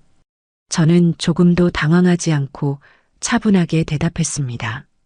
그래, 사실이다. 내가 내 돈으로 빵집에 투자를 좀 했다. 왜 안 될 일이라도 있느냐? 안 될 일이라니. 그걸 지금 말이라고 해? 그 돈이 어떤 돈인데? 우리한테는 단 한 푼도 못 보태주겠다더니 생판 남들한테는 가게까지 차려줘? 엄마, 지금 제정신이야? 제정신이다. 내 평생 지금처럼 정신이 맑았던 적이 없어. 그리고 그 아이들은 생판 남이 아니다. 내가 죽을 뻔했을 때 나를 살려준 은인들이고 이제는 내 가족이나 다름없는 사람들이다. 가족? 하? 엄마가 진짜 노망이 들었구나. 그놈들이 엄마 돈 노리고 사기치는 거잖아. 그걸 몰라? 사기? 너는 내가 평생 사람 보는 눈도 없이 허투루 살아온 줄 아느냐? 사기는 너희 부부가 내게 치려고 했던 것이겠지. 내 돈을 너희 돈인 양 착각하고 내 노후를 너희의 예비 자금쯤으로 여기는 것. 그게 바로 사기다. 제 반격에 아들은 잠시 말을 잃었습니다. 그는 씩씩거리며 말했죠. 당장 그 빵집 그만둬. 그리고 그놈들한테 준 돈 다 회수해. 안 그러면 내가 가만히 안 있을 거야. 가만히 안 있으면 어쩔 것이냐. 이 어미를 때리기라도 하겠다는 거냐. 엄마. 시끄럽다. 더 이상 할 말 없으니 끊는다. 그리고 다시는 이런 일로 전화하지 마라. 너와는 더 이상 할 이야기가 없다. 저는 다시 한번 단호하게 전화를 끊었습니다. 창밖은 이미 어두워져 있었어요. 저는 캄캄한 창문에 비친 제 얼굴을 보았습니다. 더 이상 그 얼굴에는 초라함이나 공허함이 없었어요. 대신 자신의 것을 지키기 위해 싸울 준비가 된 단단한 전사의 얼굴이 있었습니다. 폭풍이 몰려오고 있다는 것을 직감할 수 있었지요. 하지만 저는 조금도 두렵지 않았습니다. 이제 제 곁에는 저를 지켜줄 새로운 가족이 있었으니까요. 아들과의 통화 이후 며칠간은 놀랍게도 아무런 일이 일어나지 않았습니다. 폭풍 전의 고요함이라는 것을 알면서도 저는 제 일상을 묵묵히 살아갔습니다. 아침 일찍 일어나 빵집으로 출근했고 동준 씨, 소희 씨와 함께 웃고 떠들며 손님들을 맞았어요. 그들과 함께하는 시간은 제게 쌓여가는 분노를 잊게 해주는 유일한 안식처였습니다. 하지만 그 평화는 그리 오래가지 않았습니다. 어느 날 오후 가게가 한산한 시간이었습니다. 저는 창가에 앉아 꾸벅꾸벅 졸고 있었지요. 그때 가게 문에 달린 작은 종이 딸랑하고 울렸습니다. 반사적으로 고개를 들어 어서 오세요 하고 외쳤는데 가게 안으로 들어서는 사람의 얼굴을 보고 저는 그 자리에 굳어버리고 말았습니다. 제 며느리 이미선이었습니다. 그녀는 마치 고급 레스토랑에 온 손님처럼 도도한 표정을 짓고 있었습니다. 커다란 선글라스로 얼굴의 반을 가렸지만 저를 향한 경멸과 분노의 시선까지는 가리지 못하더군요. 그녀는 가게 안을 천천히 둘러보았습니다. 마치 값비싼 물건을 감정이라도 하듯 빵 진열대부터 새로 들인 인테리어, 소품 하나하나까지 꼼꼼하게 훑어보았어요. 그녀의 시선이 주방에서 빵을 만들고 있는 동준 씨와 소희 씨에게 닿았을 때 그녀의 입가에 냉소가 어렸습니다. 커피 한 잔 주시겠어요? 가장 싼 걸로. 그녀는 카운터에 서 있는 저를 향해 턱짓을 하며 말했습니다.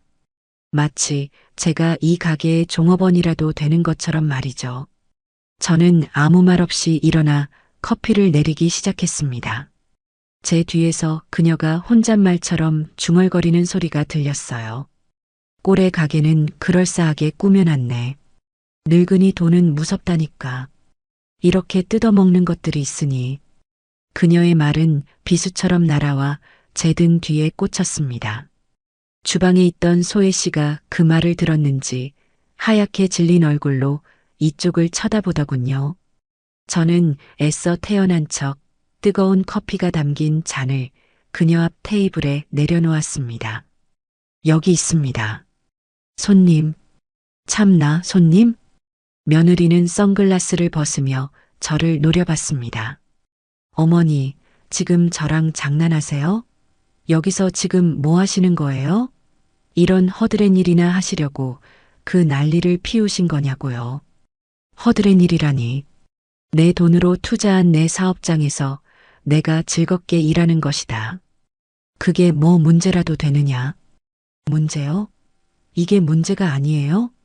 어머니 평생 모은 재산을 저렇게 근본도 모르는 잡것들한테 다 퍼주고 있잖아요. 저것들이 어머니한테 무슨 짓을 했는지 알아요? 어머니 홀려서 돈 뜯어내는 사기꾼들이라고요. 그녀의 목소리가 점점 커지자 가게 안에 있던 몇 안 되는 손님들의 시선이 우리에게로 쏠렸습니다. 동준 씨와 소희 씨도 주방에서 뛰쳐나왔어요. 사모님, 말씀이 너무 심하신 거 아닙니까? 동준 씨가 분을 참지 못하고 소리쳤습니다. 며느리는 그런 동준 씨를 위아래로 훑어보더니 기가 막힌다는 듯 웃었습니다. 하? 사모님?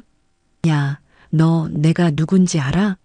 이 할머니 아들 부인이야. 법적으로 상속권이 있는 사람이라고.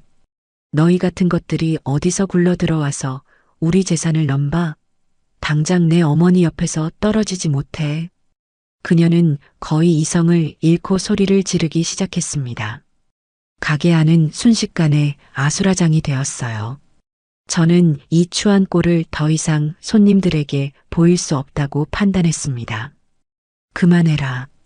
그리고 나를 따라오너라. 할 이야기가 있으면 여기가 아니라 내 집에서 하자. 저는 며느리의 팔을 잡고 가게 밖으로 끌고 나갔습니다. 그리고 동준 씨와 소희 씨에게는 너희는 가게를 보고 있거라. 내가 해결하고 오겠다는 말을 남겼습니다. 그들의 걱정스러운 눈빛을 뒤로하고 저는 며느리를 태워 택시에 올랐습니다. 집으로 오는 내내 며느리는 쉬지 않고 제게 악담을 퍼부었습니다.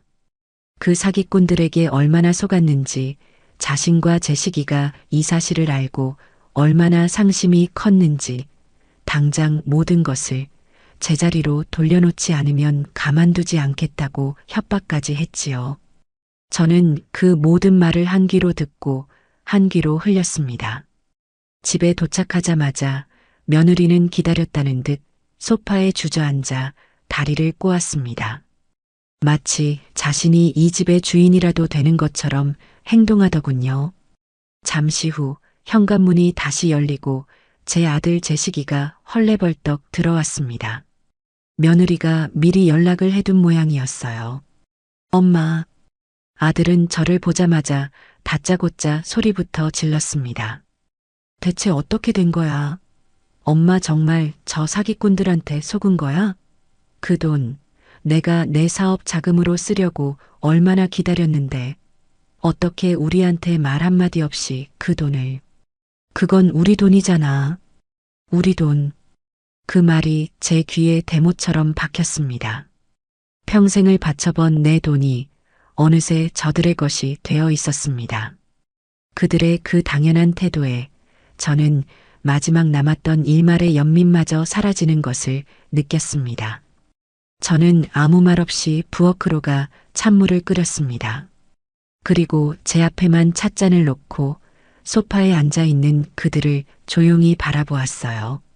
제 침묵에 그들은 더욱 기세등등해져서 저를 몰아붙이기 시작했습니다. 어머니, 당장 그 빵집 계약 해지하세요. 그리고 저것들한테 넘어간 돈 한 푼도 빠짐없이 다 받아내세요. 저희가 아는 변호사 있으니 내일 당장 찾아가서. 시끄럽구나. 찻잔을 내려놓는 제 목소리는 낮았지만 그 안에는 얼음 같은 냉기가 서려 있었습니다. 제 말에 쉴 새 없이 떠들던 아들과 며느리의 입이 동시에 닫혔습니다. 저는 자리에서 일어나 그들 앞에 섰습니다. 내 돈이다. 뭐? 내가 번 돈이라고.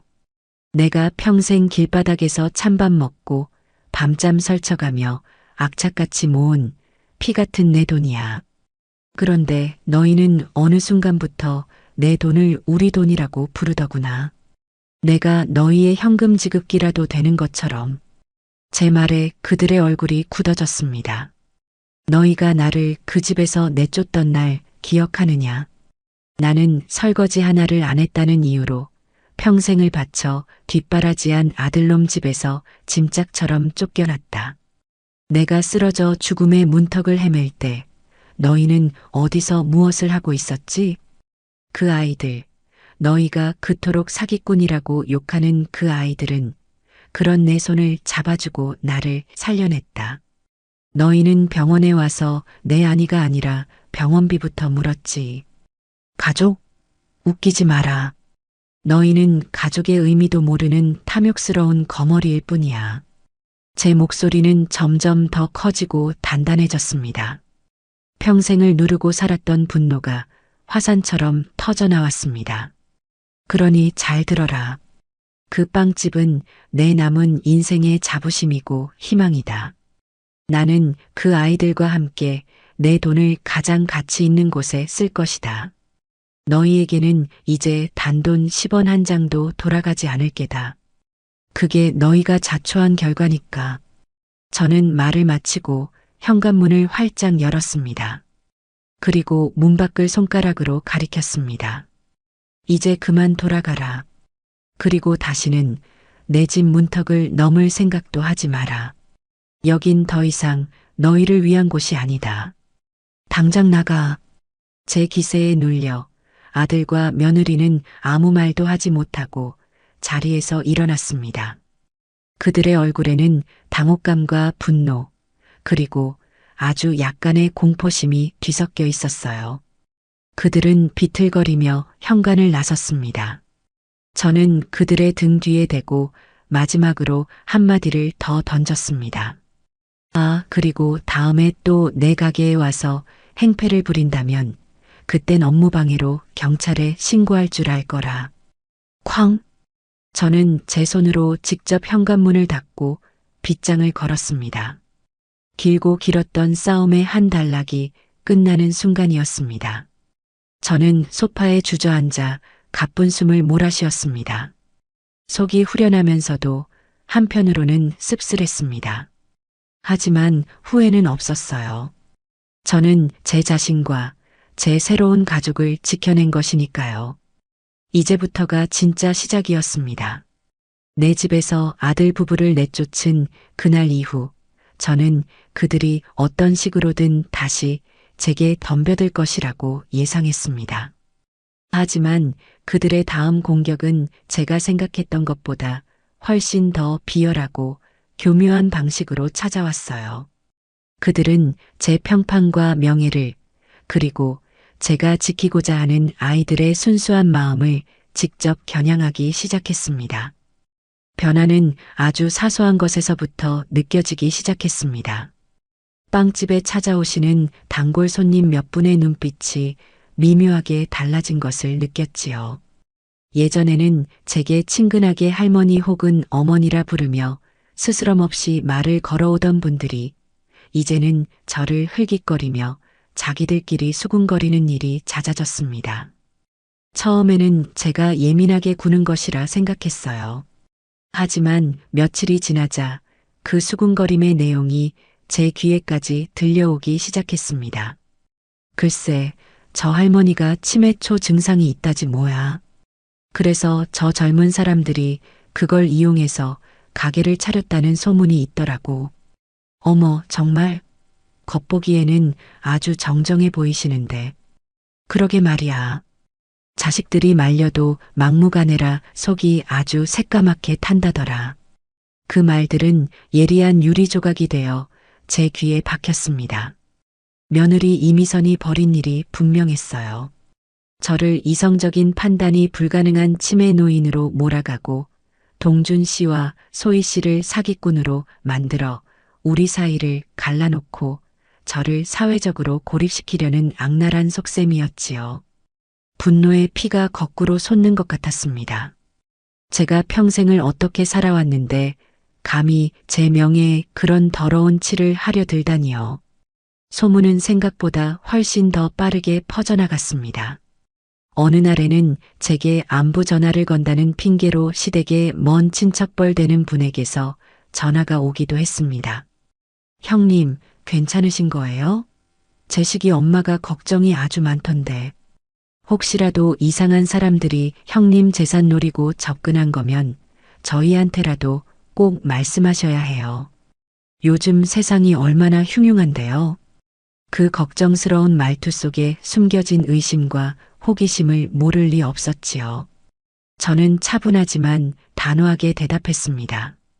걱정 고맙습니다만 저는 제정신 똑똑히 박혀 있고 누구보다 좋은 사람들과 함께 즐겁게 지내고 있으니 신경 쓰지 않으셔도 됩니다.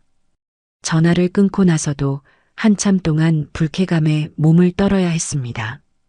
이런 식으로 저를 걱정하는 척하며 제 일상을 캐내려는 전화가 몇 번이나 더 걸려왔어요. 며느리는 마치 거미줄을 치는 거미처럼 친척과 지인들을 총동원해 저를 옴짝달싹 못하게 만들려는 것이었습니다. 이 비열한 소문은 결국 동준 씨와 소희 씨에게도 상처를 주기 시작했습니다. 하루는 소희 씨가 빵집 구석에서 남몰래 눈물을 훔치고 있는 것을 발견했어요. 제가 놀라서 이유를 묻자 그녀는 억지로 웃으며 괜찮다고 했지만 이내 서러움을 터뜨리고 말았습니다.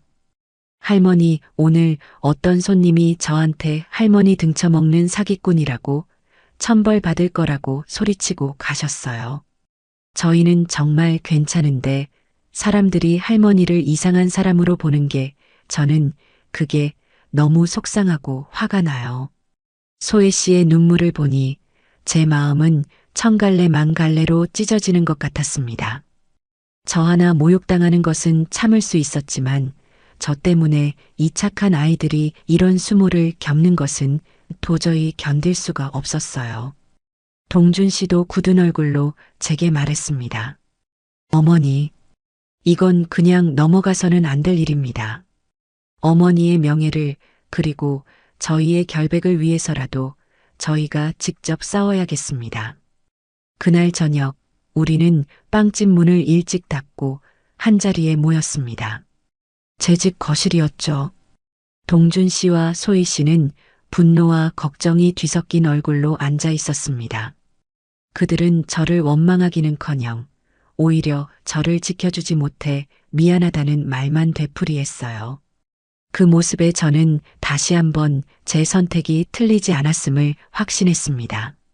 어머니, 저희가 최민서 변호사님께 연락을 드렸습니다. 명예훼손으로 고소하는 절차에 대해 여쭤봤어요. 동준 씨의 말에 저는 고개를 저었습니다. 아니다. 법적인 싸움은 최후의 수단이다. 그런 식으로 싸우면 진흙탕이 될 뿐이야. 이기는 쪽도 상처만 남게 되지. 더 좋은 방법이 있다. 저는 이미 생각해둔 계획이 있었습니다. 어둠은 빛으로 몰아내야 하는 법이었지요. 거짓은 진실의 힘으로 이겨내야 했습니다. 마침 하늘이 제게 기회를 주려는 듯 며칠 뒤 빵집으로 한 통의 전화가 걸려왔습니다. 지역 방송국 교양 프로그램의 작가라고 자신을 소개한 사람이었어요. 안녕하세요. 옹기빵집 맞으시죠? 저희는 동네의 따뜻한 이야기를 소개하는 이웃의 발견이라는 프로그램을 제작하고 있습니다. 인터넷 블로그에서 어르신께서 젊은 청년 창업가를 후원해서 함께 빵집을 운영하신다는 감동적인 사연을 보고 연락드렸습니다. 혹시 저희 프로그램에 출연해서 그 이야기를 들려주실 수 있을까요? 저는 잠시 망설였습니다. 제 사적인 이야기를 방송에 나가서 한다는 것이 영 내키지 않았기 때문이에요. 하지만 옆에서 통화 내용을 듣고 있던 소희 씨가 제 손을 잡으며 간절한 눈빛을 보냈습니다. 할머니, 우리 해요. 이게 기회예요. 우리가 얼마나 즐겁게 일하고 있는지, 할머니께서 얼마나 멋진 분이신지 세상 사람들에게 보여줄 수 있는 기회잖아요. 소희 씨의 말에 저도 마음을 굳혔습니다. 그래, 숨거나 피할 이유가 없었지요. 며느리가 퍼뜨린 더러운 소문을 가장 확실하고 밝은 방법으로 정면 돌파하기로 결심했습니다. 며칠 뒤 빵집으로 촬영팀이 찾아왔습니다. 커다란 카메라와 조명 장비들 때문에 가게 안이 좁게 느껴졌지만 어쩐지 마음은 든든했어요. 처음에는 카메라 앞에서 말하는 것이 어색했지만 곧 저는 평소 하던 대로 행동하기 시작했습니다. 동준 씨와 소혜 씨가 빵을 만드는 모습을 흐뭇하게 지켜보고 손님들에게 따뜻한 차를 대접하며 이야기를 나누었죠. PD가 제게 물었습니다. 어르신께서는 어쩌다가 이 젊은 분들을 후원하게 되셨나요? 보통 자식들에게 물려줄 생각을 하시기 마련인데요. 저는 카메라를 똑바로 바라보며 준비해온 답이 아닌 제 마음속 진심을 이야기했습니다. 자식에게 재산을 물려주는 것도 물론 중요하겠지요. 하지만 저는 제 평생의 노력이 그저 누군가의 쌈짓돈이 되어 사라지는 것을 원치 않았습니다. 제 돈이 누군가의 꿈을 키우는 씨앗이 되고 또 다른 희망을 틔우는 걸음이 되기를 바랐어요. 이 아이들은 제게 그 믿음을 준 고마운 인연입니다. 저는 제가 쓰러졌던 날의 이야기나 아들 부부와의 갈등에 대해서는 한마디도 언급하지 않았습니다. 그저 이 아이들의 성실함과 제 사업 철학에 대해서만 담담하게 이야기했죠. 인터뷰 내내 동준 씨와 소희 씨는 제 곁을 지켰고 저에 대해 이야기할 때는 존경과 감사의 마음을 숨기지 않았습니다. 저희에게 어머니는 단순한 투자자가 아니에요. 인생의 방향을 알려주시는 등대 같은 분이시죠. 저희는 매일 어머니께 사업뿐만 아니라 인생을 살아가는 지혜를 배우고 있습니다. 동준 씨의 말에 저는 코끝이 찡해졌습니다. 촬영은 화기애애한 분위기 속에서 성공적으로 끝났습니다. 일주일 뒤 방송이 나갔습니다. 우리는 빵집에 다 같이 모여 조마조마한 마음으로 TV를 시청했어요. 방송은 생각보다 훨씬 더 감동적으로 편집되어 있었습니다. 빵집의 따뜻한 분위기와 저희 세 사람이 함께 일하는 모습이 아름답게 그려졌고 제 인터뷰는 노년의 새로운 가치 창출이라는 긍정적인 메시지로 포장되었더군요. 저는 더 이상 치매 걸린 노인이 아니라 지혜로운 선배 경영인이자 따뜻한 인생 멘토가 되어 있었습니다. 방송의 파급력은 생각보다 대단했습니다. 다음 날부터 빵집은 전국 각지에서 사연을 듣고 찾아온 손님들로 인산인해를 이루었어요. 사람들은 제게 악수를 청하며 정말 멋지십니다. 많이 배우고 갑니다라며 응원을 보내주었습니다. 며느리가 퍼뜨린 악의적인 소문은 진실이라는 밝은 빛 앞에서 힘을 잃고 연기처럼 사라져버렸습니다. 오히려 이제 사람들은 제 아들과 며느리를 저렇게 훌륭한 어머니를 몰라보는 못난 자식들이라며 손가락질하게 될 터였습니다. 저는 제 아들 부부가 이 방송을 보았을 것이라고 확신했습니다. 아마 분노와 질투에 잠 못 이루는 밤을 보냈겠지요. 그들의 비열한 공격은 결국 그들 자신에게 더 큰 상처를 입히는 자충수가 되고 말았습니다. 저는 통쾌함보다는 어리석은 선택으로 스스로를 파멸로 이끄는 그들이 안쓰럽다는 생각마저 들었습니다. 하지만 동정은 거기까지였어요. 이제 그들이 어떤 발악을 하든 저는 더 이상 흔들리지 않을 자신이 있었습니다. 방송의 힘은 실로 대단했습니다. 저를 치매 걸린 노인으로 몰아가려던 며느리의 시도는 완벽한 실패로 돌아갔고 저는 하루아침에 지혜로운 인생 멘토가 되어 있었지요. 이제 모든 것이 제자리를 찾고 평화로운 일상만이 남았을 것이라 믿었습니다. 하지만 저는 제 아들과 며느리의 탐욕과 어리석음을 너무 과소평가하고 있었습니다. 그들은 자신들의 패배를 인정하는 대신 저를 나락으로 떨어뜨리기 위해 법이라는 칼을 빼어들었습니다. 사회적인 방법이 통하지 않자 이제는 법적인 족쇄를 채워 저를 완전히 무력화시키려는 것이었죠. 그들의 공격은 한 통의 등기우편물로 시작되었습니다. 평화로운 어느 오후 우편함에 꽂혀 있던 법원에서 온 서류 봉투를 발견했을 때 제 심장이 쿵 하고 내려앉았습니다. 두껍고 빳빳한 봉투를 뜯는 손이 미세하게 떨려왔어요. 안에는 차가운 활자로 인쇄된 몇 장의 서류가 들어 있었습니다. 성년후견 개시 심판 청구, 그리고 청구인의 자리에는 제 아들 김재식의 이름이 선명하게 박혀 있었습니다. 내용은 기가 막혔습니다. 청구 이유서에는 제가 최근 급격한 정신 능력의 쇠퇴를 보이고 있으며 사리 분별이 어려워 타인의 기망 행위에 취약한 상태라고 적혀 있었습니다. 또한 비정상적인 소비 행태로 평생 모은 재산을 탕진하고 있어 청구인을 비롯한 가족들의 생계에 심각한 위협이 되고 있다는 거짓말로 가득 차 있었죠. 저를 법적으로 정신이 온전치 못한 사람으로 규정하여 제 모든 재산권을 빼앗고 자신들이 후견인으로서 그 재산을 관리하겠다는 그야말로 파렴치한 속셈이었습니다. 저는 서류를 든 채 그 자리에 한참을 서 있었습니다. 눈앞이 캄캄해지는 기분이었어요. 피를 나눈 내 아들이 이 어미를 법적으로 정신병자 취급하며 재산을 강탈하려 한다는 사실이 믿기지 않았습니다. 분노를 넘어선 깊은 절망감이 저를 덮쳤습니다. 며느리 이미선의 머리에서 나온 계략이 분명했지만 그 서류에 자신의 도장을 찍은 것은 결국 제 아들 재식이었습니다. 그 순간 거실 문이 열리고 빵집 일을 마친 동준 씨와 소혜 씨가 들어왔습니다. 제 손에 들린 서류와 잿빛이 된 제 얼굴을 본 그들은 사태의 심각성을 직감하고 제게 달려왔습니다. 어머니, 무슨 일이세요? 어디 편찮으세요? 소희가 걱정스럽게 물었습니다. 저는 말없이 그들에게 서류를 건넸습니다. 서류를 읽어내려가는 두 아이의 얼굴 또한 경악과 분노로 일그러졌습니다. 동준이는 주먹을 불끈 쥐며 떨리는 목소리로 말했습니다. 어떻게 사람이 이런 짓을 할 수가 있습니까? 이건 정말 짐승만도 못한 짓입니다. 할머니, 너무 걱정하지 마세요. 저희가 있잖아요. 변호사님도 계시고요.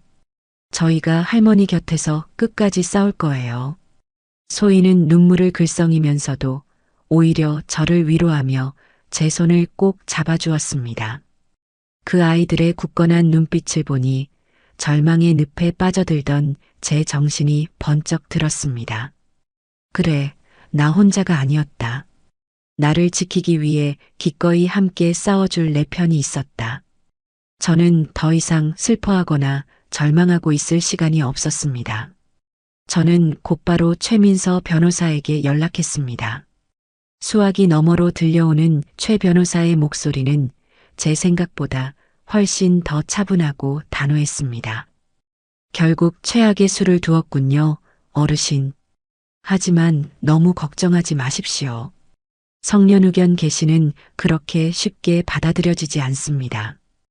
특히 어르신처럼 사회활동을 활발히 하고 계신 분의 경우 상대방이 명백한 증거를 대지 못하면 기각될 확률이 높습니다. 제가 어떻게 해야 합니까? 최 변호사님. 일단 법원에서 조정 기일을 잡을 겁니다. 양측의 이야기를 들어보는 자리죠. 그 자리에서 합의가 되지 않으면 재판으로 가게 되고 재판부의 판단에 따라 정신 감정을 받게 될 수도 있습니다. 우리는 조정 기일에서 이 싸움을 끝내는 것을 목표로 해야 합니다. 그들이 다시는 어르신을 상대로 이런 파렴치한 시도를 할 수 없도록 완벽하게 밟아줘야 합니다. 최 변호사의 말에 저는 다시금 용기를 얻었습니다. 우리는 그날부터 다가올 전쟁을 위해 철저하게 준비하기 시작했습니다. 최 변호사는 법원에 제출할 답변서를 작성했고 저는 다시 한번 대학병원에서 더욱 정밀한 검사를 받아 제 정신 상태에 아무런 문제가 없음을 증명하는 소견서를 준비했습니다. 동준 씨와 소희 씨는 옹기빵집의 모든 회계 장부와 매출 기록을 정리해서 제 투자가 얼마나 성공적이었는지를 증명할 자료를 만들었어요. 심지어 우리가 후원하던 보육원의 원장 수녀님과 빵집의 단골 손님 몇 분은 기꺼이 저의 인품과 사회성에 대한 탄원서를 작성해 주시기도 했습니다. 조정 기일이 잡힌 날, 저희는 법원 건물에 있는 조정실로 향했습니다.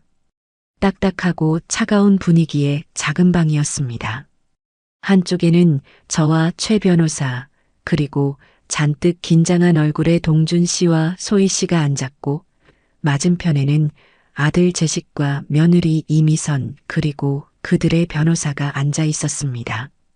가운데에는 중년의 조정위원이 무거운 표정으로 서류를 검토하고 있었지요. 조정이 시작되자마자 상대 측 변호사가 먼저 포문을 열었습니다. 그는 준비해온 자료들을 제시하며 제가 얼마나 비이성적인 판단을 하고 있는지를 역설하기 시작했습니다. 제가 빵 300개를 갑자기 주문했던 일, 갑자기 큰 돈을 투자해 빵집을 차린 일, 심지어 TV 방송에 출연한 것까지 전부 과대망상과 충동조절 장애의 잔거라고 주장하더군요. 며느리는 옆에서 저희 어머니가 원래 저러시지 않았어요. 저 젊은 것들이 나타난 뒤부터 이상해지셨어요 라며 눈물을 흘리는 연기를 펼쳤습니다. 그들의 뻔뻔한 거짓말을 듣고 있자니 실소가 터져나왔습니다. 제 차례가 되자 최민서 변호사가 조용히 자리에서 일어났습니다. 조정위원님, 지금부터 청구인 측의 주장이 얼마나 악의적이고 허위인지를 증명해 보이겠습니다. 최 변호사는 마치 잘 짜인 각본처럼 우리가 준비한 자료들을 하나씩 차례대로 제시했습니다. 가장 먼저 제 완벽한 정신 감정 소견서를 제출하여 저의 판단 능력에 아무런 문제가 없음을 밝혔습니다. 그 다음 빵 300개는 보육원 아이들을 위한 순수한 기부였음을 증명하는 원장 수녀님의 감사 편지와 사진들을 보여주었지요. 그리고 옹기빵집의 회계 장부를 통해 제 투자가 탕진이 아니라 오히려 자산을 증식시킨 성공적인 사업이었음을 명백히 입증했습니다. 마지막으로 방송 출연은 저의 긍정적인 사회활동을 증명하는 자료라고 반박했습니다. 우리가 제시하는 증거들이 하나씩 나올 때마다 아들과 며느리의 얼굴은 점점 더 흙빛으로 변해갔습니다. 조정위원의 표정 역시 노골적으로 그들을 향한 불신과 경멸로 바뀌어 갔지요. 모든 증거 제출이 끝나고 최 변호사는 잠시 숨을 고른 뒤 결정적인 마지막 한 방을 날렸습니다. 조정위원님, 그리고 청구인 김재식 씨, 박경애 여사님께는 더 이상 김재식 씨의 보호나 부양이 필요하지 않습니다. 왜냐하면 여사님께는 이미 자신을 진심으로 아끼고 보살펴줄 새로운 법적 가족이 생겼기 때문입니다. 최 변호사는 서류 가방에서 마지막 서류 한 장을 꺼내 높이 들어 보였습니다. 이것은 박경애 여사님께서 오동준, 강소혜 씨를 법적인 양자로 입양하기 위해 법원에 제출한 입양 허가 신청서 사본입니다. 박경애 여사님은 자신을 정신병자로 몰아 재산을 빼앗으려는 아들이 아니라 자신을 구하고 새로운 삶의 기쁨을 안겨준 이 두 사람을 새로운 자녀로 선택하셨습니다. 따라서 아들 김재식 씨가 제기한 이성년 의견 개시 청구는 그 명분과 실리를 모두 잃었으므로 마땅히 기각되어야 할 것입니다. 입양. 그 단어가 조정실 안을 가득 메우는 순간 모든 것이 끝났습니다. 아들 재식이는 마치 망치로 머리를 맞은 듯한 표정으로 멍하니 저를 쳐다보았고 며느리 이미선은 이게 무슨 소리야. 말도 안 돼. 하고 외마디 비명을 질렀습니다. 조정위원은 더 이상 들을 것도 없다는 듯 차가운 목소리로 말했습니다. 청구인 측의 주장은 근거가 심히 부족하고 오히려 청구의 목적이 불순하다고 판단됩니다.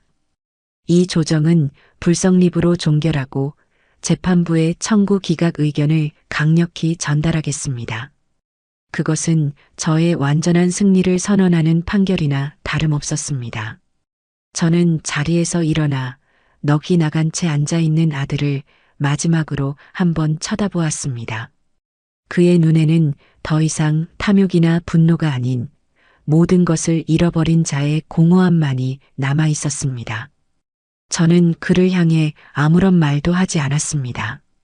그 어떤 말도 이 비참한 현실보다 더 큰 벌이 될 수는 없을 테니까요. 저는 제 새로운 아들과 딸의 손을 잡고 당당하게 조정실을 걸어 나왔습니다. 차갑고 어두웠던 법원의 복도가 그날따라 유난히 환하고 따뜻하게 느껴졌습니다. 길고 지독했던 싸움은 마침내 이렇게 막을 내렸습니다. 법원에서 아들 부부의 파렴치한 시도를 완벽하게 꺾어버린 그날, 우리는 집으로 돌아와 조촐한 축하 파티를 열었습니다. 소희가 정성껏 차린 저녁상 앞에서 우리는 그동안의 마음고생을 털어내며 오랜만에 실컷 웃고 떠들었지요. 더 이상 우리를 괴롭힐 장애물은 없다는 해방감에 음식은 그 어느 때보다도 달게 느껴졌습니다. 며칠 뒤 법원으로부터 아들이 제기한 성년 의견 개시 청구가 최종적으로 기각되었다는 통지서가 날아왔습니다. 법적인 싸움이 완전히 끝났음을 알리는 증표였죠. 그와 동시에 동준이와 소희를 제 양자로 받아들이는 입양허가 결정 또한 내려졌습니다. 우리는 구청에 나란히 찾아가 가족관계 등록부를 새로 정리했습니다. 서류상에 자녀라는 이름으로 오동준과 강소희 두 아이의 이름이 새겨지는 것을 보았을 때 저는 비로소 마음의 평화를 얻을 수 있었습니다. 혈연이라는 굴레에서 벗어나 제 의지로 선택하고 이룬 진짜 가족이 법적으로도 완성되는 순간이었습니다. 아들과 며느리에 대한 소식은 그 후로 자연스럽게 끊겼습니다. 나중에 최 변호사를 통해 들으니 법원에서의 완패 이후 그들의 관계는 완전히 파탄이 났다고 하더군요. 서로에게 책임을 전가하며 끔찍하게 싸우다 결국 이혼했고 아들은 무리하게 소송을 준비하며 끌어다 쓴 빚까지 떠안아 사업체마저 넘어가고 말았다는 소식이었습니다. 그들은 자신들의 탐욕이 만들어낸 결과 속에서 허우적대고 있겠지요. 저는 더 이상 그들을 생각하지 않기로 했습니다. 제 인생은 이제 그들과 상관없이 오롯이 저와 제 새로운 가족들의 행복으로 채워나가야 했으니까요. 시간은 강물처럼 평화롭게 흘러갔습니다. 옹기빵집은 동네의 명물을 넘어 멀리서도 찾아오는 착한 빵집으로 이름을 알렸습니다. 우리는 사업이 커지는 만큼 사회의 온기를 나누는 일에도 소홀히 하지 않았어요. 보육원 기부는 물론 지역의 독거노인들에게 매주 따뜻한 빵을 배달하는 일도 시작했습니다. 누군가에게 베푸는 삶이 이토록 큰 기쁨을 주는지 저는 하루하루 새롭게 배워가고 있었습니다. 그러던 어느 화창한 봄날이었습니다. 제 인생에 눈부신 햇살 같은 소식이 찾아왔어요. 소희가 조심스럽게 제 손을 잡으며 떨리는 목소리로 임신 사실을 알려온 것이었습니다. 그 말을 듣는 순간 저는 세상을 다 가진 것처럼 기뻐서 소희를 부둥켜 안고 눈물을 흘렸습니다. 제게 새로운 손주가 하늘이 내려준 선물이 찾아온 것이었죠. 제 친손주인 강훈이는 며느리의 등살에 마음껏 사랑해주지도 못했는데 이 아이만큼은 세상 모든 사랑을 다 주리라 다짐했습니다. 소희의 배가 남산만해지는 10달 동안 저는 제 생애 가장 행복하고 분주한 시간을 보냈습니다. 입덧하는 딸을 위해 좋다는 음식을 구해다 나르고 태교에 좋다며 함께 음악회를 찾아다녔습니다. 서툰 솜씨로나마 아기 옷과 이불을 직접 만들며 곧 태어날 생명을 기다리는 설렘으로 하루하루를 보냈어요. 제가 그토록 바라왔지만 이전에는 결코 누려보지 못했던 할머니로서의 진짜 행복이었습니다. 그리고 마침내 길고 긴 기다림 끝에 온유가 세상에 태어났습니다. 분만실 앞에서 동준이와 함께 발을 동동 구르며 기다리던 그 시간, 그리고 마침내 간호사의 품에 안겨 나온 작고 붉은 아기를 처음 마주하던 순간을 저는 평생 잊지 못할 겁니다. 공주님입니다. 할머니, 한번 안아보세요. 떨리는 팔로 아기를 받아 안았습니다. 제 품에 쏙 들어오는 작고 따뜻한 생명의 무게, 꼬물거리는 작은 손가락과 새근새근 내쉬는 숨결. 저는 그 작은 얼굴에서 눈을 떼지 못했습니다. 이 아이를 만나기 위해 제가 그 모든 모진 풍파를 견뎌왔구나. 제 모든 상처가 이 작은 생명의 온기 앞에 눈 녹듯 사라지는 기적이었습니다. 온유가 태어난 후 저희 집은 아이의 웃음소리로 가득 찼습니다. 저는 기저귀를 갈고 목욕을 시키고 이유식을 만들어 먹이며 서툴지만 행복한 할머니의 일상을 보냈습니다. 온유가 처음으로 뒤집기를 하고 기어다니고 마침내 제게 두 팔을 벌리며 함이 하고 달려와 안기던 날의 벅찬 감동은 그 무엇과도 바꿀 수 없는 것이었지요. 어느덧 온유가 3살이 되던 해의 가을 저녁이었습니다. 우리는 빵집 일을 마치고 다 함께 집으로 돌아와 저녁상에 둘러앉았습니다. 온유는 제 무릎에 앉아 고사리 같은 손으로 밥을 떠먹고 있었고 그 모습을 보며 동준이와 소희는 흐뭇하게 미소 짓고 있었죠. 소희는 제 앞에 김이 모락모락 나는 쌀밥과 따뜻한 묵국 한 그릇을 놓아주었습니다. 저는 문득 그 밥그릇을 보며 제 인생을 송두리째 바꿔놓았던 그날들을 떠올렸습니다. 아들네 집에서 쫓겨나던 날, 제가 그토록 서러웠던 것은 단지 설거지 때문이 아니었습니다. 제 헌신과 정성을 헌신짝처럼 내버리는 그들의 태도, 저라는 인간의 존엄을 무시하던 그들의 눈빛 때문이었지요. 그리고 차가운 바닥에 쓰러졌을 때 저를 살린 것은 법적인 부양의 의무도 혈연의 책임감도 아니었습니다. 그저 아무런 대가도 바라지 않고 건네온 이웃의 따뜻한 마음이 담긴 죽 한 그릇이었습니다. 결국 가족이란 피로 맺어지는 것이 아니라 마음으로 이어지는 것이었습니다. 서로의 존재를 존중하고 힘들 때 기꺼이 따뜻한 밥 한 그릇을 나눠 먹을 수 있는 사이. 그것이 진짜 가족의 의미라는 것을 저는 제 인생의 황혼역에 비로소 깨닫게 된 것이었죠. 할머니, 밥 먹어요. 온유가 제 옷소매를 잡아 끌며 재촉했습니다. 저는 아이의 머리를 쓰다듬어주며 환하게 웃었습니다. 제 앞에는 사랑하는 나의 딸과 아들, 그리고 눈에 넣어도 아프지 않을 손녀가 있었습니다. 창밖에는 따스한 저녁 노을이 세상을 부드럽게 감싸고 있었어요. 길고 길었던 내 인생의 힘든 설거지는 모두 끝이 났습니다. 그리고 이제 제 앞에는 세상 그 무엇과도 바꿀 수 없는 따뜻하고 행복한 저녁상이 차려져 있습니다.